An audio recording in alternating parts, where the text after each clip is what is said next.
You should write your story. Why are you in my office?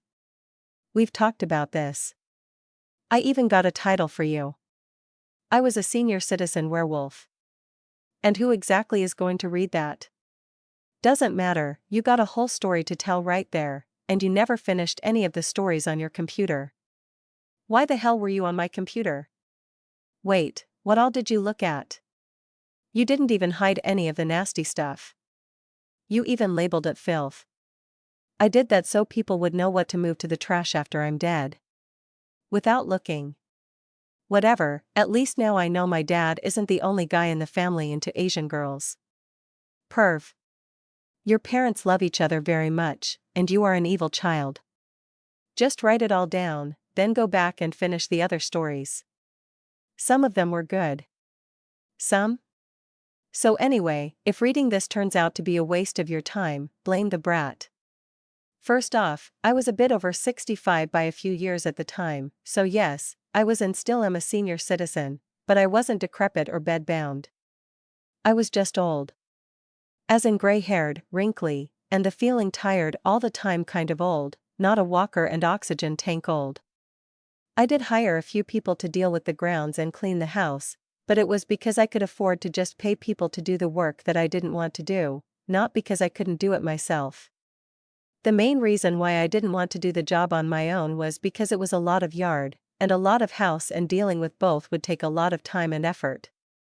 That day, I was out for a walk around the outer edges of the entire property, trying to figure out how much trouble it would be to fence off the whole thing. I had wanted to get some dogs, and to be able to let them out of the house so they would be free to run loose. I was a bit worried about a pet outliving me, but I figured that if I got some older ones from the pound, then even if they did outlive me, then having even just a few good years with me was better than what was in store for them by the end of the month if no one else adopted them. A lot of my land was wooded, which I imagined would be a problem for putting in a fence. So I decided to give walking the boundaries a try with the idea that the little pink ribbons tied off along the property line from the survey I had paid for would still be in place. It took me less than an hour to get completely lost, then I could hear the sound of a child crying. Not an upset at the world type of a cry, a child in real pain type of cry.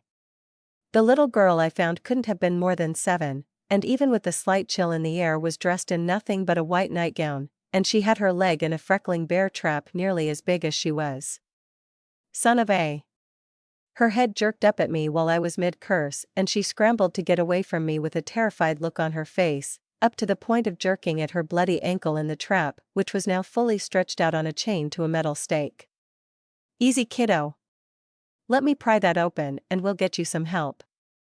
With visions of some backwoods serial killer appearing out of nowhere to sink an axe in my back, I hurried over and took a look at the thing. I don't think I had ever seen a bear trap in person, but I had seen people open them up in movies, and all I really had to do was pry it open enough for the girl to pull her foot out.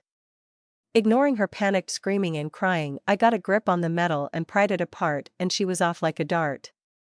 Right up until she put her weight on her mangled ankle and dropped with a shout of pain.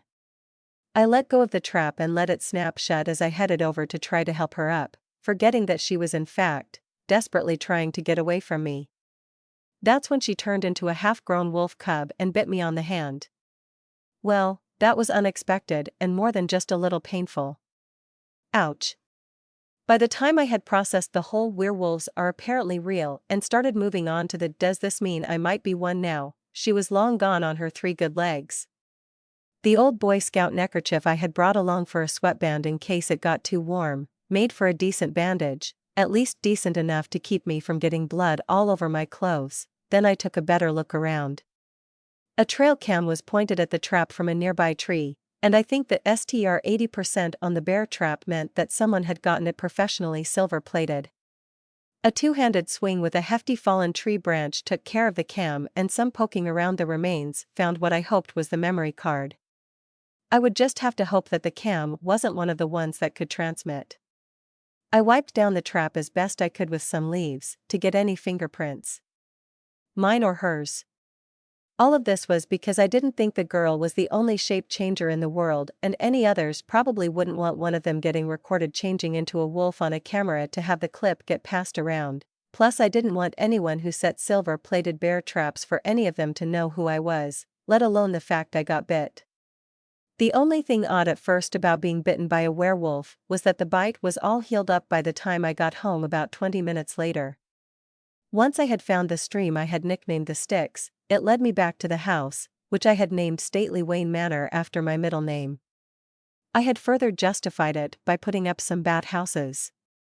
Nothing else, like my current collection of scrapes and bruises that you seemingly collect from out of nowhere, or better yet the mosquito bites, healed up. Just the bite.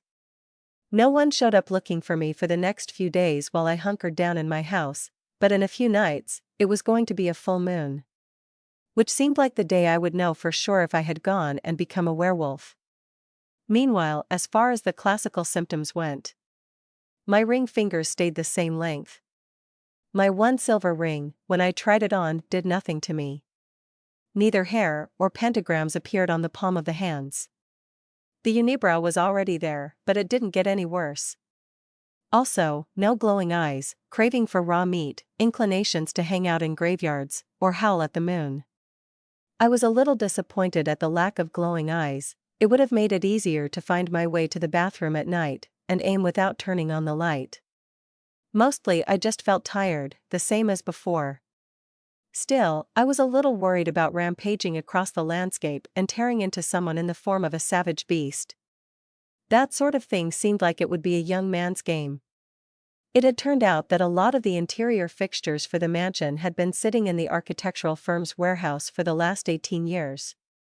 Already paid for by the dot-com millionaire who had the place built before his fortune had gone bust, but they used the remaining non-refundable money to finish up the place well enough to protect it from the environment and vandals, or at least the interior, before it was abandoned.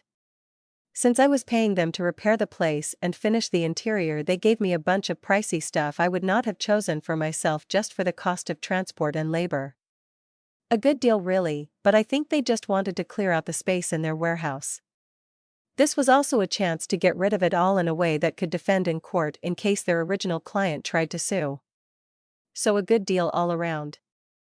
One of these fixtures had included a heavy steel reinforced door for the wine cellar with a thick wall that was meant to protect a small fortune in wine that never ended up getting bought. I guessed that it should be more than strong enough for 200 and some pounds of pissed off werewolf. Unless, of course, it would be a magically strong werewolf, or one that could turn a doorknob. It's not like a wine cellar is made to be locked from the inside. I had looked up the nights of the full moon and at what time the moon rose. Since I wasn't exactly sure what constituted moonrise for the purposes of being a werewolf, I went in an hour earlier than the official time and sat down on a metal folding chair in some old clothes. About a half hour later, I went back out to pee and get a cushion for the chair. I had chosen an old set of sweatpants and the shirt I had used to wear when I used to mow the lawn back before I had moved, since I would rather they get torn up during some transformation. It would be better than having to sit around but naked. Since the girl had been wearing some sort of nightgown that had up and vanished after she went all furry, I was hoping my clothes would do the same. If they didn't, why waste anything nicer? Plus, if I got out, anyone seeing a disgruntled-looking wolf wearing some sweatpants might just be a little less likely to shoot me. Yeah, I really was taking all this a bit too well and had accepted it as real right off the bat. I had learned over the course of my life that getting angry or trying to deny that something was really happening had never helped, and neither did prayers. So if I had just imagined the girl turning into a wolf due to the onset of dementia, all it was going to cost me was spending a few hours sitting in a windowless room. So yeah, I could in fact feel it as the moon came up. It was like the room was closing in on me. I had to get up and move around, and I wanted out, really, really, bad. Pun intended. I plumped my withered old ass back into the chair and started taking long deep breaths while visualizing the symbol for infinity in front of my eyes. Don't know how meditating worked for others, but for me, this is what I did. It worked for me now the same as it did when I was an ill-tempered little brute of a teenager worried about an ever-worsening feeling of rage that was pushing me to pop someone in the face just for getting in my way in the halls of the high school if I didn't get things under control. Worked for me then, and it worked for me now. The feeling of being trapped kept pushing in from the sides of my head, and my bones started to feel soft, like hot pretzels fresh from the oven. I had to punch my legs because they were cramping up, and almost lost my focus whenever I did. Next time, remember to hydrate. Then it just stopped, and I could hear the howls. I had looked that last bit up as part of my research into all things involving wolves.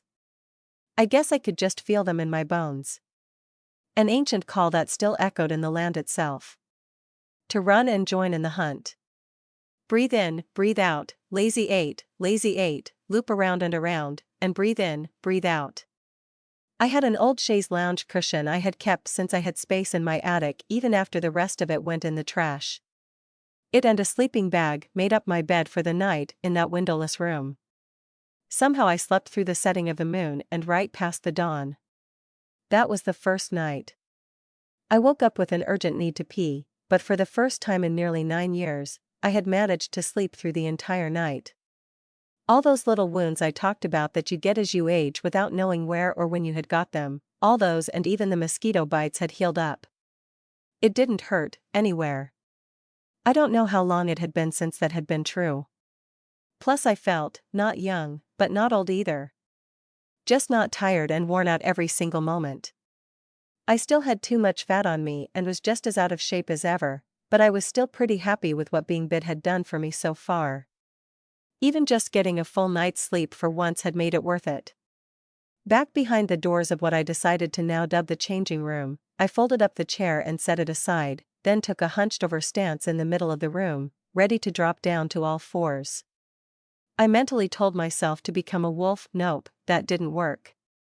Said it out loud, in various ways. De nada. It also made me feel just as foolish as I had guessed it would. Tried picturing myself being in the shape of a wolf. Still not happening. Then, I tried to remember the sensation of being trapped, that warm pretzel feeling in the bones, soft as dough. Then. Oh my God, it hurt. Like being torn apart along every limb, and feeling like you needed to throw up all the way down deep in your bowels. It fully deserved every swear word there is to describe the pain. Then my mouth was full of what turned out to be a bunch of filling in crowns I had to, not so much spit, as let it drop out of my mouth as my body was stretching and molding like wet clay under cruel hands. The good news. My clothing tore up with the change and dropped away. Which turned out to be very good news, since bad news. I lost control of my bladder, and then my bowels. Which had been something that I had somehow managed to avoid my entire adult life. I wonder what you would call your reverse bucket list. The things you wanted to avoid doing before you die. And hey, guess what? Taking on the form of a wolf means my sense of smell in the tiny little room I had just turned into my indoor outhouse had just improved by about 100-fold. So as it turns out, a sufficiently desperate werewolf can turn a doorknob. I mentally marked off on my internal checklist that turning into a werewolf didn't drive me to run out and hunt something down to tear into. While turning back to a human with a normal sense of smell just drove me to try to get into the shower as quickly as possible. Also, turning back only hurt about half as much. I felt great. At least I felt great after a shower and getting dressed in clean clothes. Then putting on a set of rubber gloves, and a quarantine mask with enough air freshener sprayed on it to make me feel lightheaded. As well as using an entire package of disinfectant wipes that ended up tossed into the trash, followed by the mop and the bucket. Not going to ask the Minute Maid's cleaning service to deal with that mess. I didn't even want to think of all the questions that could bring up, even the unasked ones, all of that could bring up. But after that, I was full of energy, my eyesight was better than it had been since I was a teen. The flab was gone and the muscles toned. The fingers that I hadn't been able to fully bend since they had a car hood slammed shut on them were fully working again. Basically, everything wrong with me other than still looking like someone on the wrong side of 60 was all fixed up. As best I could tell, I was in the best possible shape someone my age could be. Even things that had just been gone were back. Like a few teeth I had been short on, and as I discovered in the shower, something that had been cut off of me shortly after my birth was now restored. That was going to take a little getting used to. I was also hungry. Very hungry. Since I was pretty certain diabetes and cholesterol weren't going to be a concern anymore. What was left of the one package of bacon a month I had been rationing out for the week went into the copper frying pan, in its entirety. 6 slices of wheat toast with real butter. 5 eggs right into the bacon grease with a dash of pepper and a pinch of dried parsley. All that, and I was still looking for dessert. So it looked like a trip to the grocery store today. Shoot.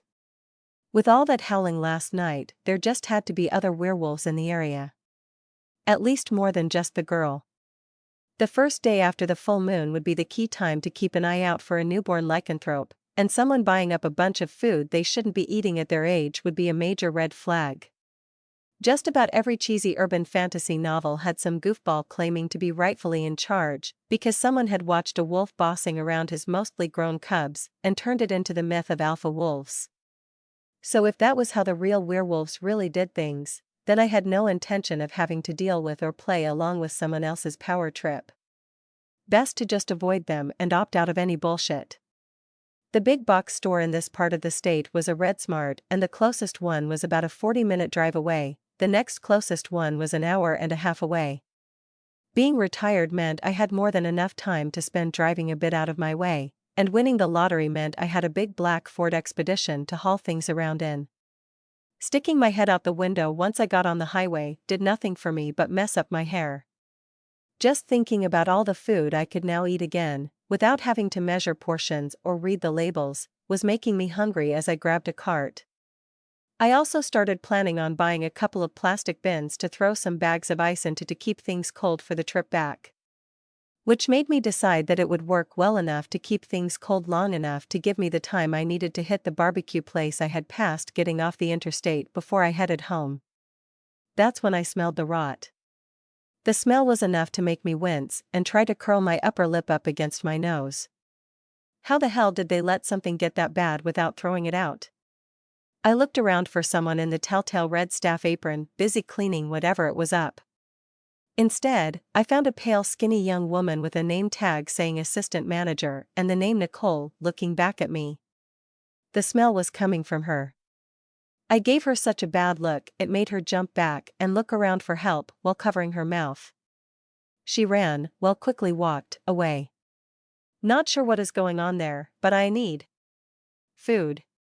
Tomatoes, lettuce, onions, potatoes, cucumbers, carrots, then on to the fruit. Cherries, bananas, apples, oranges, grapes, the big black one with no seeds. A mango? Why not? I had made it all the way back to the meat and dairy before the rotting smell was back. Now even stronger. This time there were 3 of them.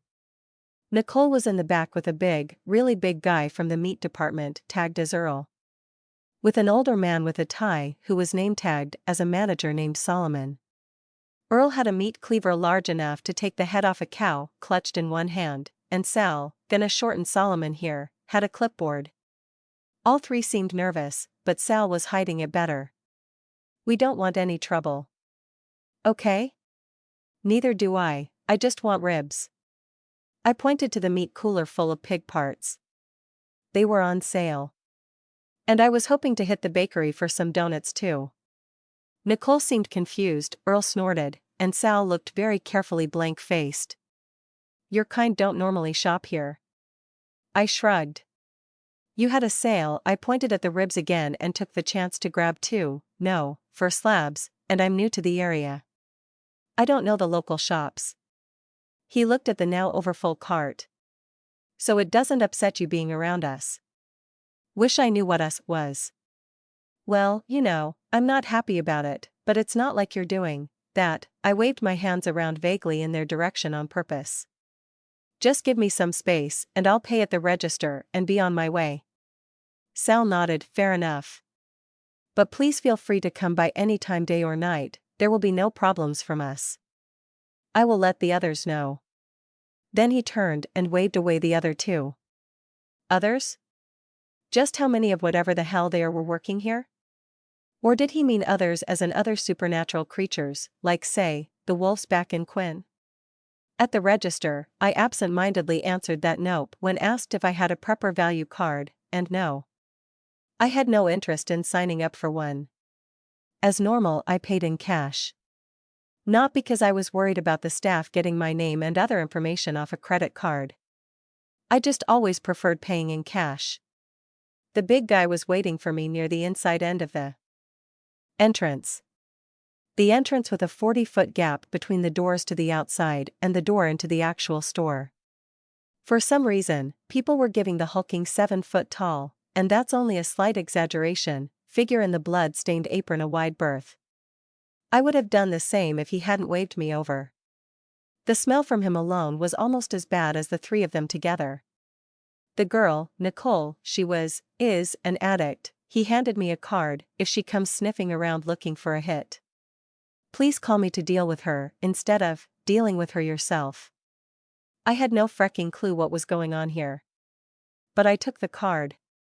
Earl Coventry, with a phone number and email address. Dosers Anonymous. Sponsor. Every day brings more questions. But I'm glad she's getting help for whatever that was about. The barbecued chicken at Slab's Grill was excellent, and there was no need for a doggy bag. But the ice cream I had in the back of the truck had melted a bit by the time I got home. Oh darn. I guess I'll have to eat the melty parts so it doesn't freeze up again all weird. Woe is me. There was a fruit basket in front of the gate to the estate. Sort of a pastel pink, like it was repurposed from an Easter basket. I could see some homemade jellies or preserves with red and white checkered patches of cloth rubber banded over the lids. There was a card with my name, John Lathe, written on it in large handwritten lettering. In several colors of crayon. Nope. I backed the car out of the driveway and headed on down the road. Fast. Call me paranoid, but someone had set out a silver-plated bear trap, presumably for werewolves. Since I was now a werewolf, then somebody was, in fact, at least in general, out to get me. I parked on the side of a gas station up the road and paid for a bottle of water from the fridge inside. I then logged into my security system with my snazzy new phone and watched a Ferdinand County Sheriff's vehicle pull up and a curvy little gal in a uniform hop out of the passenger seat with the basket, which she set down and fiddled with to arrange it just so down in front of my gate. While another older, darker, and skinnier woman wearing a sheriff's badge stepped out of the open door on the driver's side of the car to watch. Taking a moment to look around and then up at the supposedly hidden camera in the tree and grin. Then she held her hand up to the side of her head while mouthing the words, "Call me." According to my brother, the charity hadn't done anything with my old house yet, so I could probably move back in. The camera showed the two gals getting back in their car and driving off. No one had gotten out and hid in the bushes to either side of the gate, plus the front gate just had about 20 feet of decorative wall to either side. So if someone wanted to jump me, they could access the whole property from just about anywhere instead of trying to get past the gate.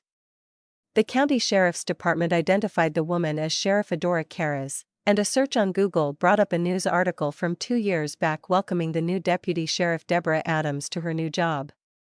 So, they were real police, for what it was worth. Guess they can find me anywhere, so it would be no good taking the run back home option. It turned out that the basket had preserves, by the look of the bits of solid fruit in them, apple and cherry, by the handwritten labels, which matched the handwriting on the card. There was also some vacuum-sealed packets of jerky from Mars Mart and 2 bags of roasted nuts from the same.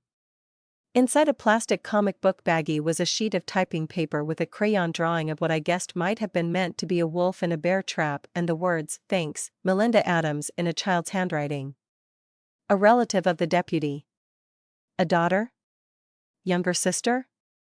I headed inside the gate and up the drive. Then hit the remote to open the garage door, and drove in without anyone sliding under the door at the last minute. The letter held a thank you card with a handwritten message thanking me for helping her daughter and left a phone number asking me to contact her so Melinda could say thank you in person. So, were all of them werewolves as well or not? More importantly, are werewolves part of and running the local sheriff's department? Since Melinda's card showed her as a wolf, but the card said thanks for saving my daughter, chances are they at least know that I know what they are. They may or may not know that little misspelled Melinda had bitten me, or if they did know, they may not know if it took. Assuming it was possible that a bite didn't always transmit the condition. They know who I am and where I live, but instead of some big guy showing up with some flunkies, I got a basket of snacks and a soft-touch invitation to get in contact, along with whatever message looking at my hidden camera was supposed to convey. Luckily, I have the changing room if I feel the need to go scream and stomp my feet. It even had a chair to kick. Maybe after I put the ice cream and other cold stuff away. 37 years of buying a lotto ticket every time I filled up the gas tank. Just so I could daydream about having a nice place to live and not having to work the rest of my life. Then right up to the point I was ready to retire on my pension and Social Security, I win. I quit the job, bought the house, and settled in for a decade or so of a life of leisure before I drop. Now this. Well, ever since I won, I had been waiting for the other shoe to drop. Nothing good ever happens to me unless something bad is about to follow. Guess it's time to pay the piper. But right now, my stomach was growling even after demolishing a whole hickory barbecue chicken. Along with half a tray of cornbread, a double helping of fries, and a slice of cheesecake. All less than 2 hours ago. I finished putting everything away and eyeballed the basket. The hell with it. 4 peanut butter sandwiches on toasted white bread. Some black cherry preserves on top of the real butter, spread onto the top slices, while they were still hot from the toaster. It felt like enough to hold me over till dinner, and if it was poison to knock me out or something. Then the house was pretty well built and had alarms that went to the security company who would call the local police, not the county sheriff. As well as my law firm. Taking a nap afterwards was entirely a matter of habit, a full stomach, and a desire to let my brain stop thinking in circles for a while as I let my hindbrain process things for a bit. That same feeling. The angry, almost fearful feeling that I got when I had seen the gift basket sitting at my front gate woke me up. A glance at the clock showed me that I had been down for less than an hour as I sat up on the side of the bed. I tried to analyze what I was feeling. What I came up with was this: I somehow knew that someone was here.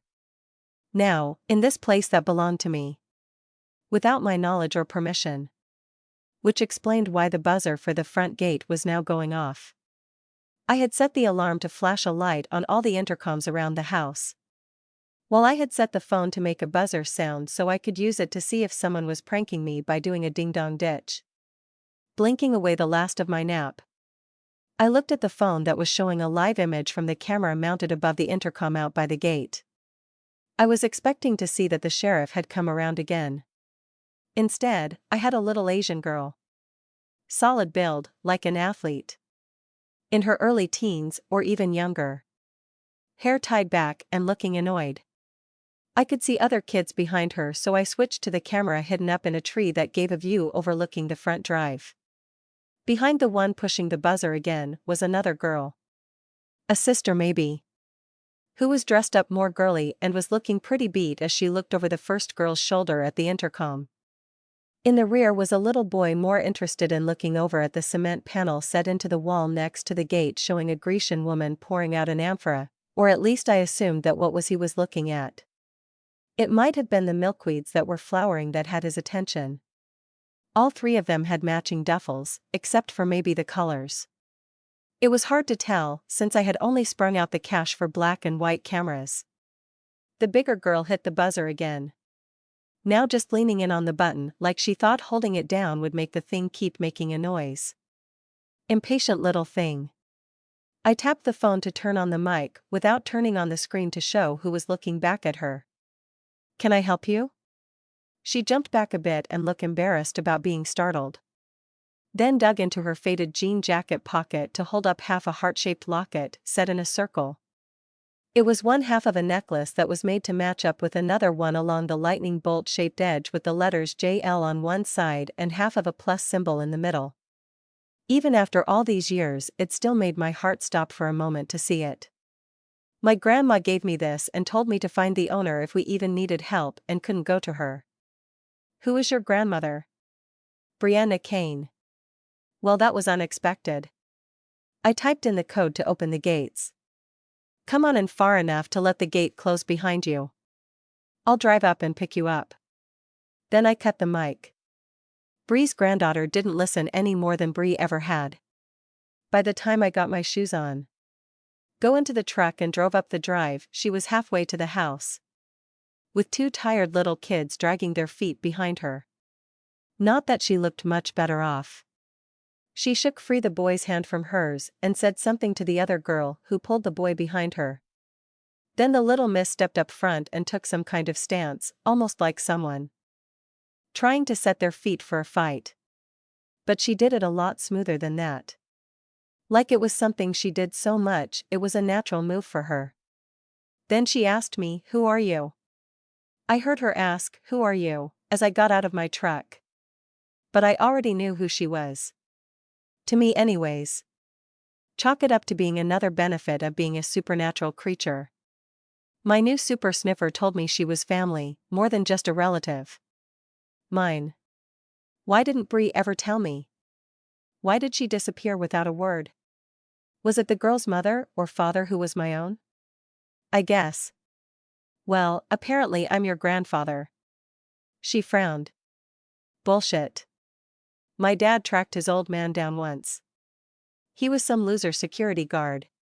She looked at the big truck and the grounds, a little less sure of herself. Unless you just work here? I sighed. Nice one, kid, way to make a first impression. I came into some money and decided to retire to someplace nice. And watch your language. She looked me up and down. Yeah. Great first impression, old man. Mussed up hair and a food-stained shirt. I pulled out the shirt as I looked down. I stopped for ribs earlier and I was taking a nap when you started leaning on the buzzer. Still, no call for you to be rude. She folded her arms. Damn Bree, she's got your same stubborn look when she's losing an argument.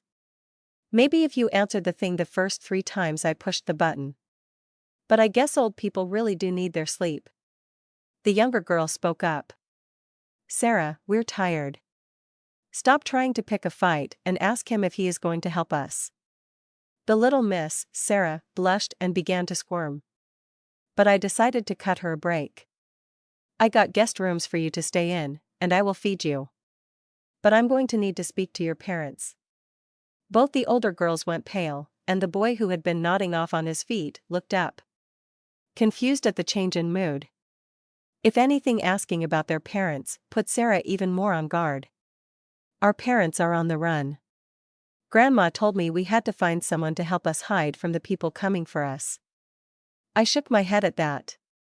What? Who would be coming for you? Sarah gave me a guarded look, like I might change my mind about letting them stay if she said anything. The younger girl wasn't so guarded, or maybe she was just more tired. Great-grandmother, and her coven.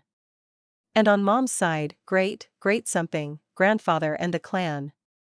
I'm going to guess the Asian side is the clan and not the coven. Although I admit I could be wrong. But the safe bet is that it's the father that's mine. So, I have a son. Probably. And he took one look at me. Then just walked away. Right, think about that later. My feeling about that is not time sensitive. Why are your families, you know what? This is not a discussion to have in the driveway. Let's get you all inside and feed you before we get into this. Chicken noodle soup out of a can. 2 of them in a big bowl, add 2 cans of water, then 5 minutes in the microwave. Not like I couldn't afford better, but it was a step up from the ramen noodles I would normally have had for a quick prep meal. Plus it had broth, carbs, and even some meat. Most importantly, it was hot and something most kids wouldn't turn their noses up at. The boy was scarfing it down quickly enough, at least Waddall was making it all the way into his mouth. I tore off a paper towel to wipe off his chin. The younger girl seemed pleased with the food and was making an effort to eat it up all neat and tidy. While she was too shy to ask, from her eyeballing the roll I knew to tear off a sheet for her as well. Sarah looked like I was trying to poison her. Soup out of a can? Don't you have anything healthy to eat? Maybe some fish or whole grain bread? I thought about it for a moment. I could throw some fish sticks in the toaster oven. She looked horrified. The younger girl set down her spoon onto her neatly folded paper towel. Sarah's an athlete. She wants to go to the Olympics, the real ones, not the secret ones. Secret Olympics? Well, I can go fishing in the morning, but for now I do have some multigrain bread and some stuff for sandwiches. Look in the fridge. The older girl huffed at me and went over to look through the glass panels of the scratched-up commercial fridge. It and the equally well-used stainless steel stove, the big wood chopping block, and a few other bits of kitchenware were all things I had bought up from a steakhouse restaurant after it closed, and all together, they filled all the requirements I had for a kitchen. None of it really matched the inlaid white tile work covering the walls, depicting images of Greek ruins, statues, and philosophers. The guy who commissioned the house seemed to think that anything ancient Greek-looking equaled classy-looking. Thank God the statues he had wanted to put in all the alcoves or on the pedestals and plinths scattered around and in the house had never even been started. I probably would have ended up taking them off the hands of the Brockmans just to get them out of their warehouse to help them out since they had been so helpful to me in getting the place fit to live in. Sarah was staring at me with a look of concern. How the hell are you still alive eating like this? She waved at the meat, the other meat, the cheese, the pies, donuts, and other tasty but unhealthy food I had stuffed the fridge with. Good thing she didn't have a chance to look in the cupboards, never mind, there she goes. Then the pantry, and next the freezer. Nosy little thing. The younger girl spoke up. She's upset. Dad says it best to just let her vent and she'll calm down on her own terms.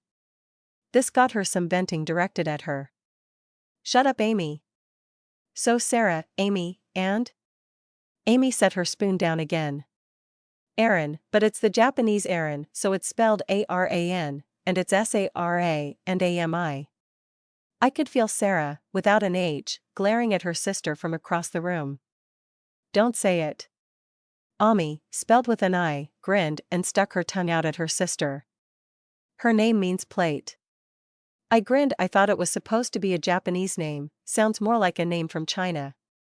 Ami looked confused, not apparently getting the reference, but Sarah hissed. I hate you both. The little one, Aaron, was sound asleep with his head on the countertop and in danger of falling out of his chair. As I came around the island, Sarah came racing around me to get to him first. Picking him up, without any sign of having to strain to lift up a good-sized kid. All the while giving me a death glare. I got him. Fine, but you might want to set him down on the lounge set over in the sunroom until you get something to eat. Sarah lugged the kid over and laid him down, gently brushing his hair out of his face before covering him up in a hideous red knitted blanket with black trimming that was just the right size to cover a child. My mother, your great-grandmother, knitted one of those for each of her children and all her grandchildren. She would have made one for your dad if he bothered to introduce himself to her. Hell, you're old enough she could have met you. The two girls went still. Sarah reached down and touched the Afghan. Dad mentioned you once when I asked. I never thought to ask about anyone else I was related to through you. She sounded nice. Yeah, you missed her by 5 years. But you still got 2 great uncles, a great aunt, 5 older cousins once removed, and some younger one, including a little girl around the boy's age. I thought it over, but with their troubles, and my little turn into a mythical monster problem. For now, we'll just have to hold off telling them about you. At least until your other family issues are taken care of. I headed over to the fridge. The kid would have to rough it with cold cuts, bread, cheese, lettuce, and tomatoes. But as I turned to start pilling things on the breakfast bar to let her make her own choices, I found her sound asleep in the matching wicker chair next to the lounge, and Ami nodding off on her stool. I scooped up the smaller girl in a Princess Carrie and got a sleepy-sounding dad, before she drifted off. Not quite, kiddo, but you're safe and you can rest now. The 2 guest rooms I had set aside for the possible future visits of grandnieces and grandnephews were set up with a paired set of bunk beds for the girls and another 2 sets for the boys in the other room. Not that I needed to pack them in for a lack of rooms, but kids like to stay up late talking. Ami went up first. I took off her shoes and her coat, but that was as far as I felt comfortable stripping down a kid I didn't really know, even if it was my grandkid, especially when I hadn't even met her parents. After picking up Sarah, I hefted her rather solid body over to one arm and partially over my shoulder, something I could now do, and reached down for the boy only to see him looking up all blurry-eyed at me, the Afghan clutched tightly in his hands. Mine. For now, kid. Hang on to it. I picked him up as he sat up and got the two of them up the stairs. There was a smaller mattress under each bunk bed to use as trundle beds in case I ended up with more than 8 kiddies at once. Aaron got put on one so he would be in the same room as the girls when they woke up, most likely hungry, and I didn't have to worry about him rolling over from a top bunk and doing a nosedive for the floor. I made Aaron comfortable, but I left Sarah's shoes and coat on. Just to let her know who the favorites are. I decided to put together a care package together for whoever woke up hungry, but wasn't willing to wander off to get something to eat if it meant leaving a still sleeping sibling alone. Of course, I finished the little bit of soup that was left since the brat didn't want to eat it, waste not and such, then made a few sandwiches. All the makings were out anyways. Glad I could afford to eat like this. A tray with some jerky, goldfish crackers, a jar of peanuts, and 3 cans of orange Faygo made it to the floor just inside the girls' bunkroom door, along with 3 black plastic bowls that had started life as side dish containers from a certain fried chicken place. Then I did something I had given up on for the last 40-some years. I went looking for my ex, this time on the internet. 12 million hits for a Brianna Kane, dozens of them on Facebook alone, but not a one of them that was her.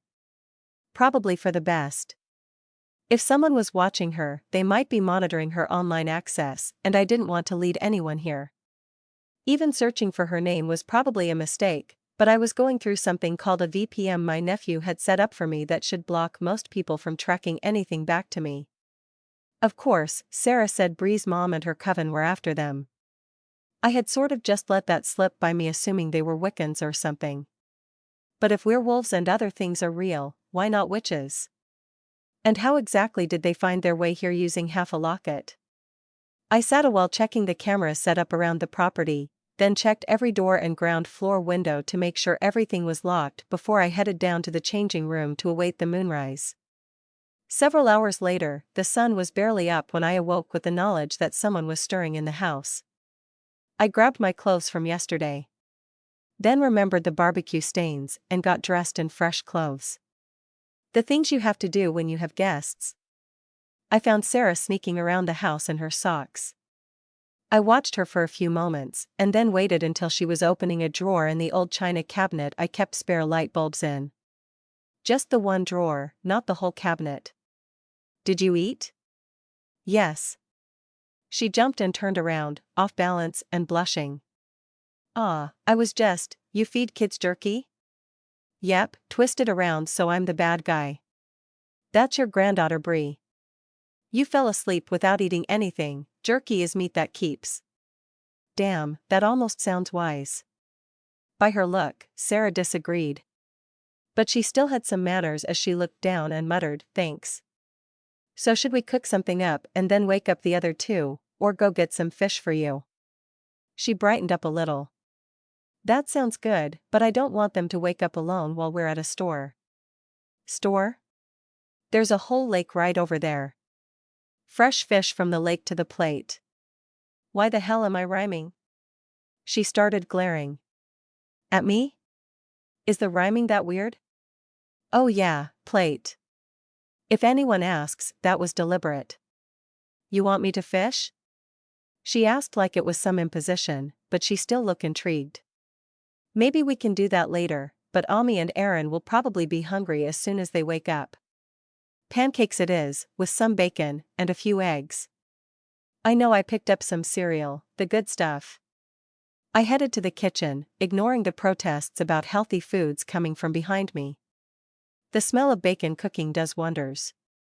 It shut up one kid and woke up the other two. For all her complaints, Sarah was scarfing down pancakes well enough, but she went awfully light on the butter and syrup. all the while eyeballing another piece of bacon draining on the paper towel. Which would be piece number 6 for her.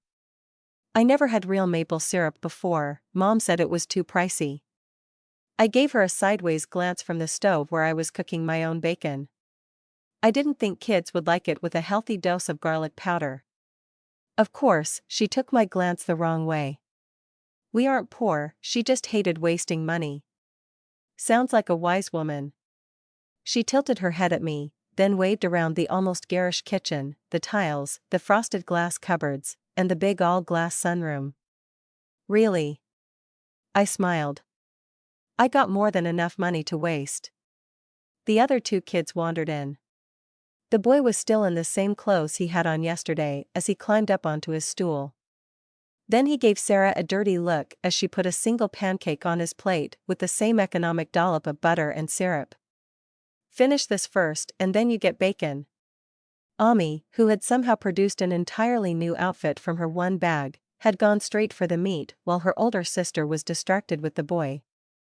That's too much, objected the older one as the 2 began to bicker. Sarah was stuck between her 2 siblings as they worked together like clockwork to distract her long enough for the other to fill their plate with what they wanted. Then the bottle of syrup shaped like a maple leaf slid smoothly across the counter towards Ami all on its own and kept going right towards the end of the counter until the younger girl grabbed it. I paused for a moment, then continued to eat my bacon while all 3 kids froze wide-eyed and on the edge of panicking. A werewolf, the stinky people, now this? Might just be me, but this is starting to seem like more than just a coincidence. Oh, and I won the lottery just before all this. Going to need to mull this over, but right now. So your grandmother's coven is the real deal? Sarah spoke up first, hesitantly, yeah. I took the time to take another bite of my breakfast while the 2 of them squirmed in their seats, and the boy took the chance to grab the last piece of bacon. While I was thinking about how to play this, I realized that maybe I shouldn't be thinking like that when dealing with my own.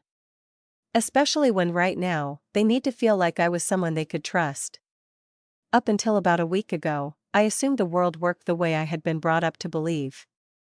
No dragons, no leprechauns, and no witches. Guess now I'm more willing to believe, so when a little girl makes my maple syrup slide across the counter, then I guess magic tricks of some kind are real. I waited until she looked up and made eye contact. So what else can you do? Ami looked down shyly, but with a little smile. Her sister gave me a suspicious look. What happened a week ago? I took a deep breath. After all, I was outing myself as someone that had caught an infectious disease. Wait, am I putting these kids at risk? What if they could catch it by using the same silverware? Do I need to use real silver to kill the virus? And all 3 of them are staring at me all concerned while I went down a mental rabbit hole. Right, if lycanthropy is that infectious, then no one could have kept it a secret. I just had to remember not to lick the peanut butter off the butter knife and then reuse it to make someone a sandwich. Which is a good policy anyway. Well, about a week ago I tried to help a little girl that was in trouble, and she was so scared she turned into a little wolf cub and bit me before she ran off. I held out my hand that had gotten nipped. It healed right up, but the night before last since was a full moon and I changed into a wolf, but let's just keep this between us. I just bought this house, and I don't need a torch-wielding mob showing up. Ami and the boy stared at me in wide-eyed wonder, while Sarah gave me an annoyed look. Stop it, old man, werewolves aren't real. What now? The boy, Aaron, I need to start thinking about him by name too, looked confused. While Ami looked from her sister to me with a betrayed look. Sarah pushed her plate away and glared at me. Mom told me some people have magic and everything else is just a name for being magic from their culture or how they were trained. The rest is just fairy tales. Stop treating us like little kids. I gave her a look of disbelief, and the little snot crossed her arms at me.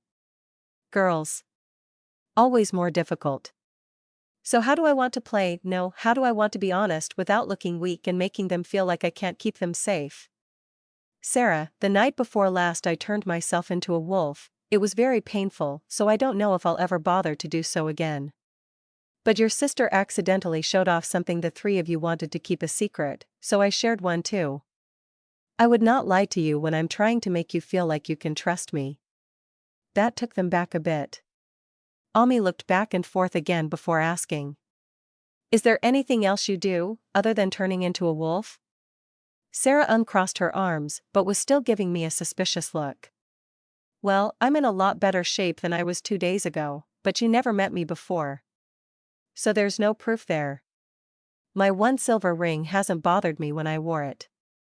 At least in the days before my first full moon, but now I'm a little nervous to try it on in case it does hurt me somehow." Sarah looked a little intrigued at that, the little savage, while Ami shook her head firmly. "No, you don't have to do anything that might hurt, no one ever should." I looked over at the boy. "You're going to have to raise your game, boy. Your sister is leading when it comes to being the favorite grandkid." The boy looked concerned. Sarah rolled her eyes. "Don't tease him, we never know when he's going to take something seriously." I smiled at that. Family trait, at least for the boys. You should worry more about the things he decides to not take seriously, like matches. It took an entire shed and part of a garage before my cousins learned fire and leaky kerosene cans were not a good match-up. Both the girls sighed. "What? Oh, match up, that wasn't even on purpose." So none of the other werewolf stuff, like my third finger growing longer than the first two, or a pentagram on my palm have happened either.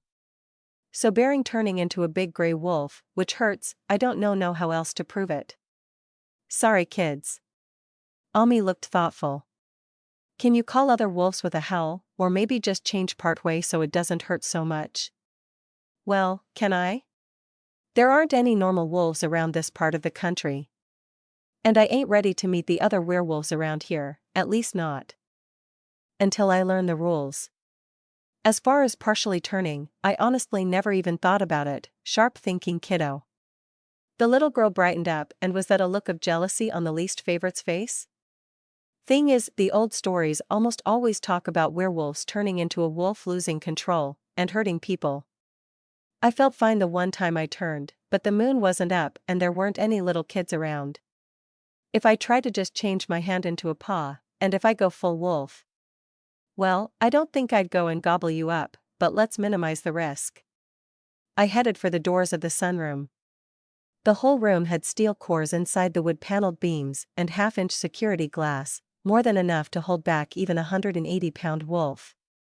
I stepped outside into the morning sunlight, fairly confident I wasn't doing anything too dangerous, and to be fair, I did warn them about the boys and their family. Lock the doors. 3 kiddos stared out at me, wide-eyed, until I tapped at the door just above the latch and they, or at least the girls, jumped. Aaron just looked over at the latch and told his eldest sister, "Lock handle." I'm pretty sure knob was the right word, but lock handle was accurate. It was also enough for Sarah to get the message and lock the door. Glaring at me as I make a show of rolling my eyes at her and heaving out an exaggerated sigh. Turns out grandkids are fun. So how do I do this? I had already found out verbal commands didn't work, but they don't know that. I held out my hand dramatically while waving at it with my other hand. Change. They all looked at my hand expectantly, before looking in order of age. Scornful, encouraging, and disappointed. Nope, that didn't work, let's try something else. I remember the feeling of my bones warming up and going soft, and pictured the lazy 8, letting it turn before my eyes, and willed my hand to change. Well, it did change. I had pictured it as turning into a ridiculous-looking big old paw on the end of my arm. Instead, I had something that looked more like a hairy ape's hand, but with inch-long claws on the tips of my fingers and thumb.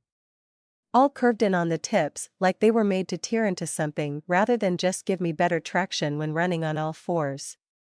Like weapons. Going to have to think about that later. I didn't go full wolf, but the changes went up my arm, all the way to the shoulder, making the bones stronger, and my muscles thicker.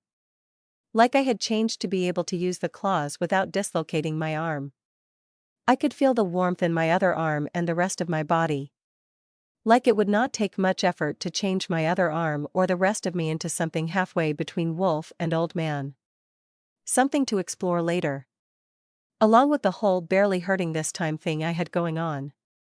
Right now, I had 3 little kids staring at me, half fascinated and half terrified. Like I could pass up this opportunity. Grah.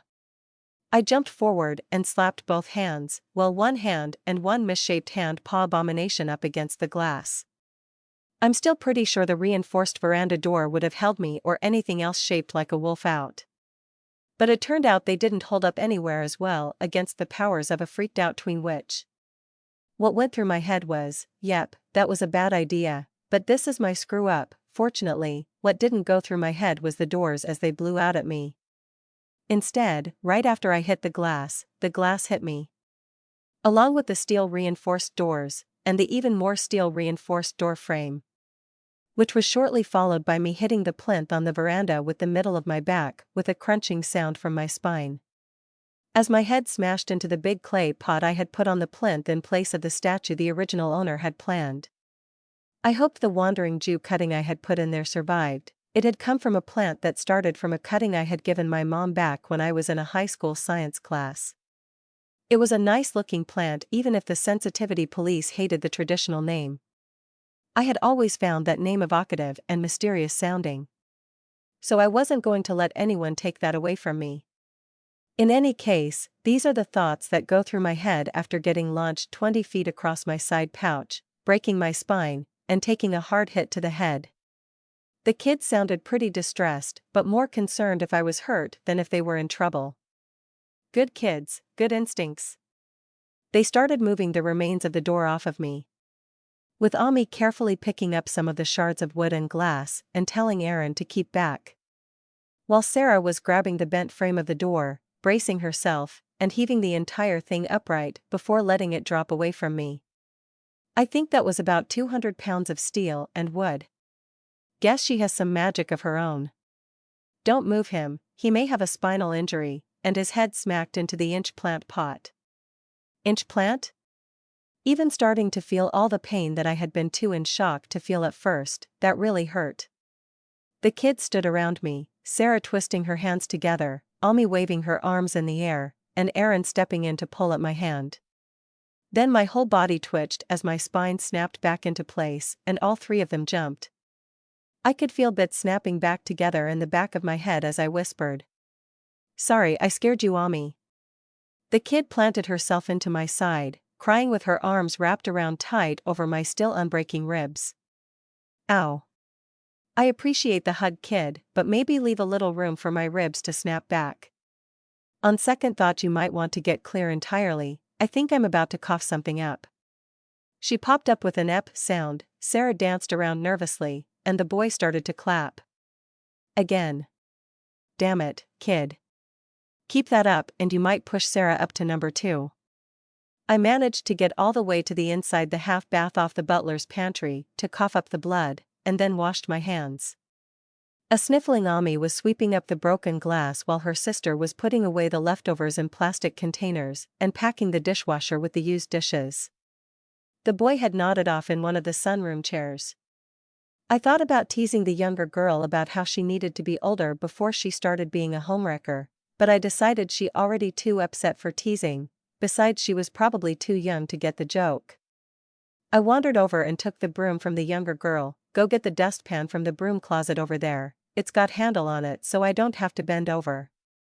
She started to shuffle along still moping, so I laid my hand on her head and messed up her hair to her angry complaints. We're good, kid, the fast healing bit about werewolves turned out to be true, so you didn't break anything that can't be fixed. She started crying again and ran off. Sarah gave me a dirty look and chased off after her. Girls.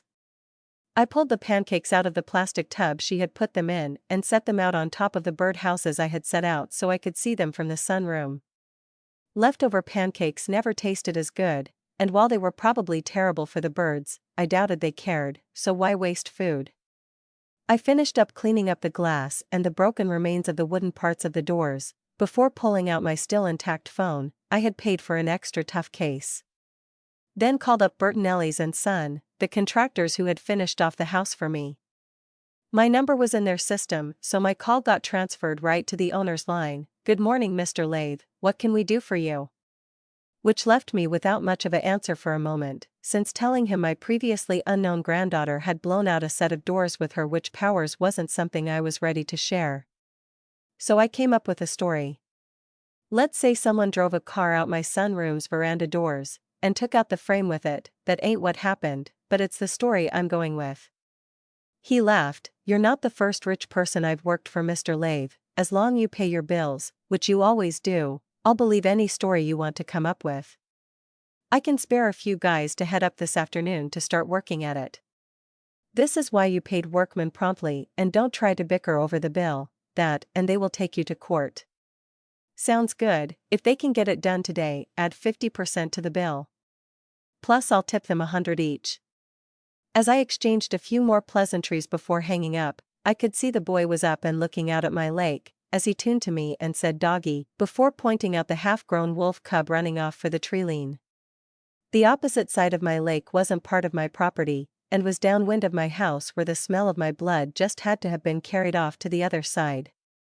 Well, depending on how much of a blabbermouth wolf girl was, I might be having visitors tonight. Hope I got an intact back door by then.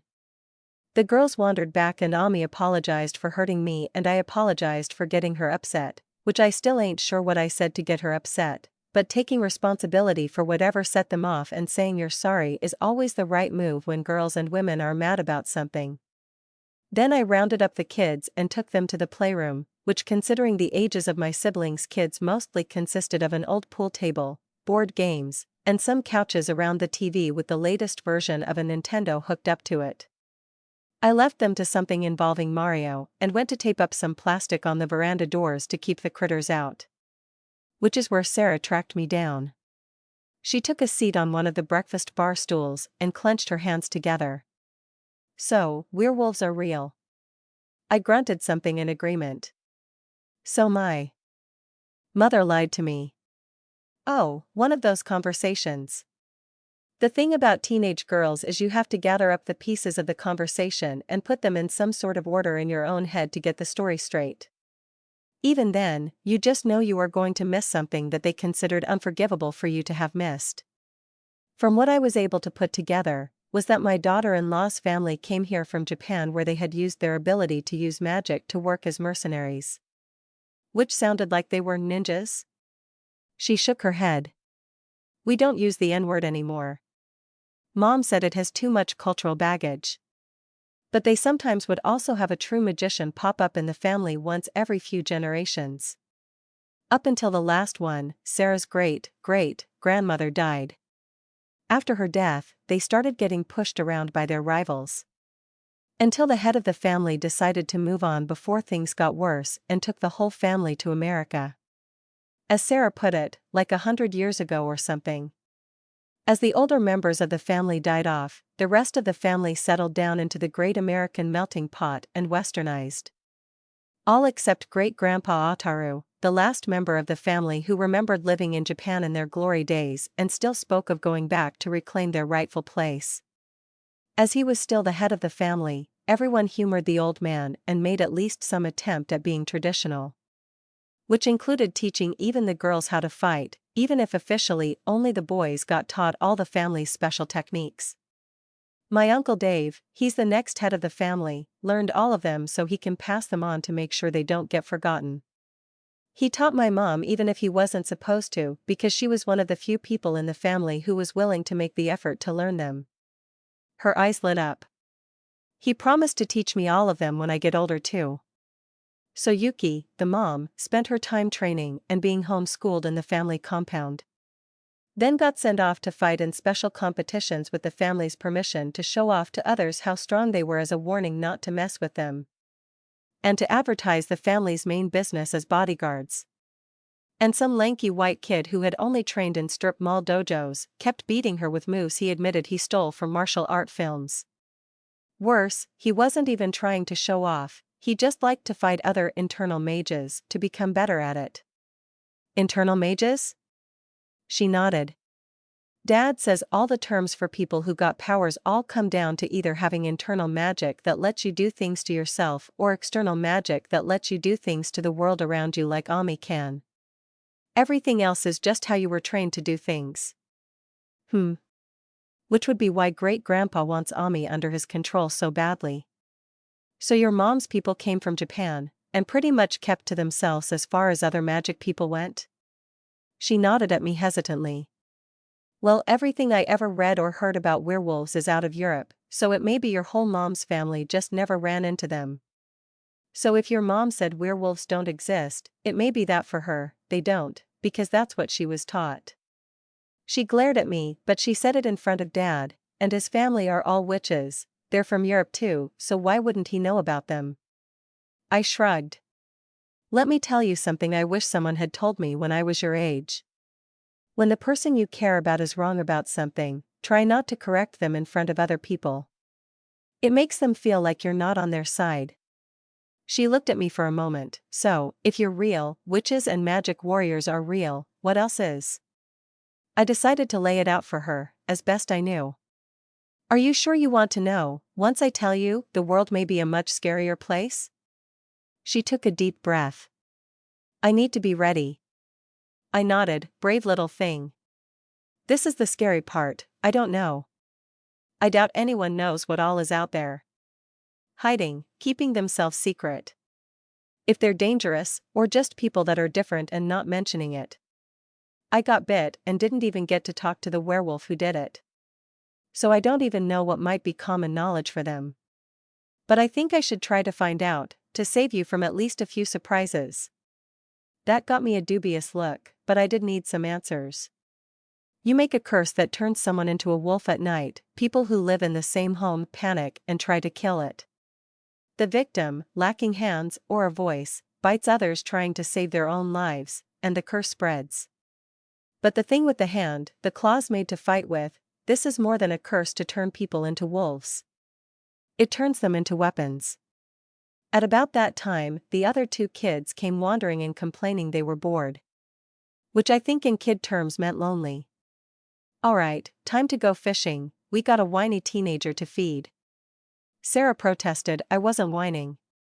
I just want to eat something that isn't going to give you a heart attack, old man. You're in the risk group. Brat. I'm a creature out of legend, the only risk group I'm in involves going up against the Lone Ranger. All three of them looked confused. Ami asked, who? I pressed my hand against my chest. Now that hurt, more than the door did, kiddo. I'd tell you to watch the movies, but both of them sucked. So I'll just tell you the story instead while we fish. Now follow me. The girls got two of the cheap rods I had gotten for family, along with a nice one for me, and a little kid's one for Aaron. The boy got to carry my old zip-up lunch bag with an ice pack, 4 bottles of water, and a cheap plastic bowl with a clear cover from the kernels full of dirt and sawdust. The sight of which made him raise his brows in curiosity. He looked up. What's that? Worms. He smiled. Don't name them, they're for the fish. He nodded solemnly. I know, for the hooks. Good boy. I messed his hair, and he kicked me in the ankle. I laughed and decided that was going to be our thing until he got big enough for the kicks to hurt. I led the kiddos out to the dock, ignoring their exchange of concerned looks and questions. Are we really going to catch fish? Did you say worms? I'm not touching worms. Should we have life preservers on? What if Aaron falls in? I got them to the dock. It was a pretty short one as the lake wasn't that big. In fact, it wasn't even really a lake but more of a very wide, swampy section of the river that had gotten dug out and shored up on my side to make a spot deep enough to swim in. And to launch a boat without having to wade out in the muck and swamp plants. Over the years it had sat abandoned, some of the retaining walls had collapsed and cattails and other plants had grown in. But the dock was long enough to get you out to where the water was deeper. I had decided to not repair the retaining walls, because every estate needed some picturesque ruins, and having them built from scratch seemed like cheating. A folly on the other hand, while I did have the money, just needed an idea. Maybe a tomb? I'd need one someday, don't know if it would be legal on private land. We are going to catch fish, or at least try. I will bait your hooks since my dad, your great-grandfather, did the same for me when I was a kid. I will even clean whatever we catch, but you will have to watch if you plan to eat. So next time you can do it yourself. If Aaron falls in, I will toss one of you in to save him, as all you have to do is stand up. I thought about it while they considered all that. All of you do know how to swim, right? Sarah was still giving me a dirty look from the toss them in part, but Ami had started to pick up on just ignoring anything that was obviously just teasing. We had a pool, an in-ground one, but it just had a liner in it, so we couldn't jump in. Well, you can jump in mine, even dive if it's from the end of the dock, but don't go in unless I'm there. I'm serious enough about that. I'm going to need you all to promise me. No unsupervised swimming. The oldest rolled her eyes but nodded, the younger promised and repeated it to the boy so he could promise as well. The look in his eyes made it clear he hadn't been following the conversation. The girls were horrified, seeing the still squirming worms put on the hook. While the boy watched in fascination, but he did run, wide-eyed, off the dock as Sarah pulled up a bluegill and started whipping the pole around to keep the fish dangling in the air as she tried to keep it from touching her. She nearly went off the dock as she did so until Sarah grabbed her and got a fish upside her head for her efforts. She screamed in disgust. Good times. Ignoring her scream, I started talking. So back in the Old West, there was a bad man named Butch Cavendish. We got in a few hours of fishing, an origin story, and enough fish in the bucket to feed at least the oldest girl before I got the call that my new door was about 20 minutes out. Time to head in, kids. Next time we'll talk about Zorro. I herded the kids inside and got the fishing rods put away in the wardrobe-sized plastic shed inside the garage. The fish stayed in the plastic bucket for now. Okay, kids. Head upstairs and wash up, then stay up there and be quiet until I give the all clear. Sarah stopped trying to rub imaginary fish goo off her face again and gave me a questioning look. Explain? At least one of the guys coming in worked on the house for several weeks while I was trying to stay out of their way. But we did chat and I mentioned I don't have any kids, so you guys might be hard to explain. If they notice you, it might even worry them enough to make a call to someone, and you came here to hide out. So. The eldest nodded. Got it, but I'm going to grab some snacks first. It's getting near lunchtime and it may take them a while to fix the door. I nodded. Good idea, we'll fill up a tray. More peanuts and jerky got thrown on a serving trap. With some bananas and grapes from Sarah, and a package of Oreos from an upper shelf which Ami spotted. She waved her hands at it to pull them down with her wonky magical talents and ended up launching the cream-filled cookies at high speed directly at her face. Only for Sarah to grab them out of the air with a panicked look, followed up with a glare for her sister. Any follow-up lecture on the dangers of using her magic from Sarah got diffused by the sight of the boy eating a banana before he had washed his hands. Which resulted in her getting distracted into giving a shrill lecture on personal hygiene. I think the eldest had been getting a little overwhelmed trying to be the responsible one. I guess I needed to step up a little, but first I had to deal with the buzzer coming from my phone telling me someone was at the gate. I hit the button to open it up while shuffling the kids toward the elevator and reminding them to keep quiet. And maybe take a nap, which immediately resulted in both the girls vocalizing their outrage at me thinking they were still young enough to need a nap. What are you talking about? You're never too old for a nap. Heck, I'm looking forward to one later this afternoon, and why is the buzzer for the front gate going off again? I reached in to hit the button for the second floor and snatched my arm out before the door could close. Then I tapped the phone and looked at the screen to see who was at my front gate. Which turned out to be a flatbed truck from Bertinelli and Son. With Alphonse, the grandson, sitting at the wheel. So who the hell had I just let onto my property? Hey Alphonse, I opened the gate a few minutes ago, wasn't that you? The kid looked over at the camera. No, I think that was the cop car I saw pull in. Any problems? Crap. Witnesses. There was less chance of anything happening if I have some, and I didn't really think I was going to put anyone in danger. So. Nope, not sure why they're here. I let them in without looking because I thought it was you. But come on in, I kinda want to get this done before the mosquitoes come out. I headed out the kitchen door only to see that the sheriff had already driven past the side-cut driveway to the garage and was following the main drive to the front door. I headed out the gaping hole in the sunroom to meet Alfonso and another younger guy as they pulled up. "Hi Alfonso, you know where to go." "I already cleaned up the mess, but I'd appreciate it if you could haul off the wreckage. I gotta go talk to the sheriff. There might be a kid missing or something." "Sure thing, Mr. Lathe." Why did I put the idea of missing children into his head when I got 3 of them upstairs? Obviously, the health benefits of being a cursed shapeshifter does nothing for the brains. I heard the car door close up ahead, and got a scent on the breeze from the car, and her. Great. My second werewolf. Which, considering she's the sheriff, means I might be going to meet the would-be alpha wolf a lot earlier than I planned. I came around the shrub on the corner, a dog would now that I think of it, to see the sheriff looking around with a concerned look on her face. Just before she turned around to see me basically sneaking up behind her.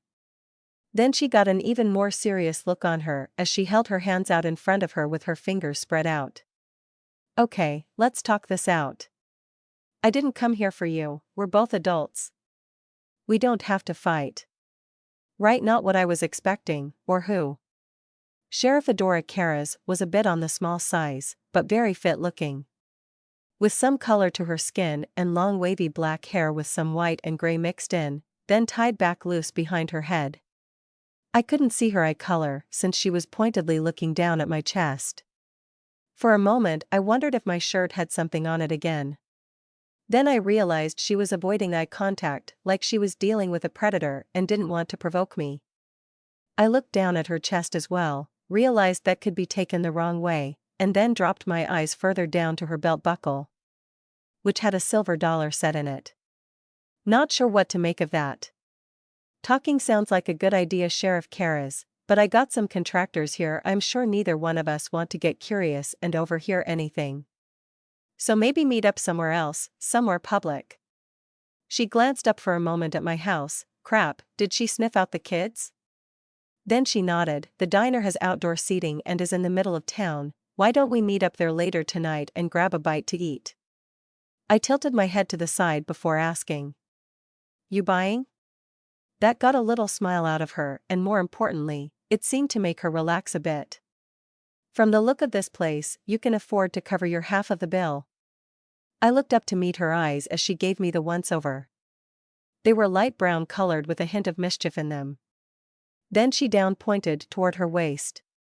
"I'm going to get one of my cards out and leave it on the banister over there in case your contractors go late.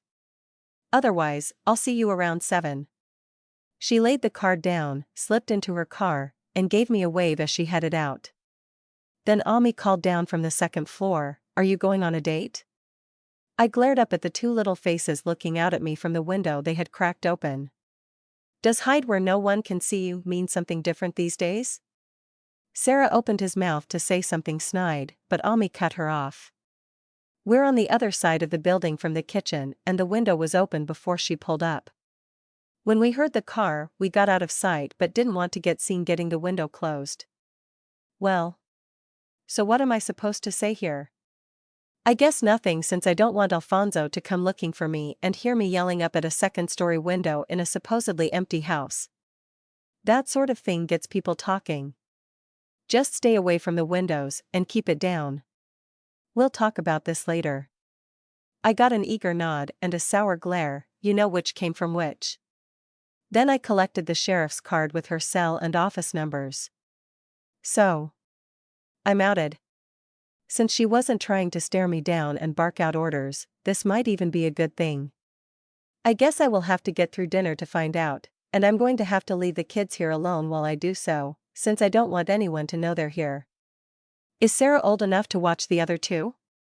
I mean, she did get them here, but in a legal sense? I took a deep breath and decided to deal with priorities. First, check in with Alfonso and his sidekick. Looks like an easy install, boss. The car didn't do anywhere near the amount of damage I was thinking it would. We should be able to remount the new door in just an hour or so. Well, it looked like I'm going to make it to dinner. I offered to brew them up some coffee, but I was only able to get them to agree to some bottled water after they deferred. Next, I called minute maids and told them not to come in this week to clean the house. I offered to still pay, but they said not to worry about it. Then upstairs, Sarah was pacing around while the younger two were playing video games again. The oldest was all set to begin asking the first of many questions. But taking a lesson from her younger sister, I cut her off before she could get started. "Are you old enough to watch the other two?" She set her fists on her hips.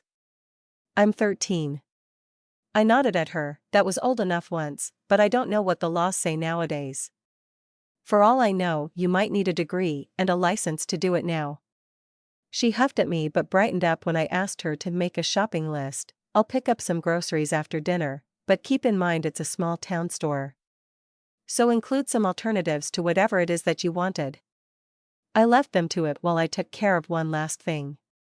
The secret room off the library was at best guess meant to be an office, although the house came with at least 2 other rooms also clearly meant to be offices.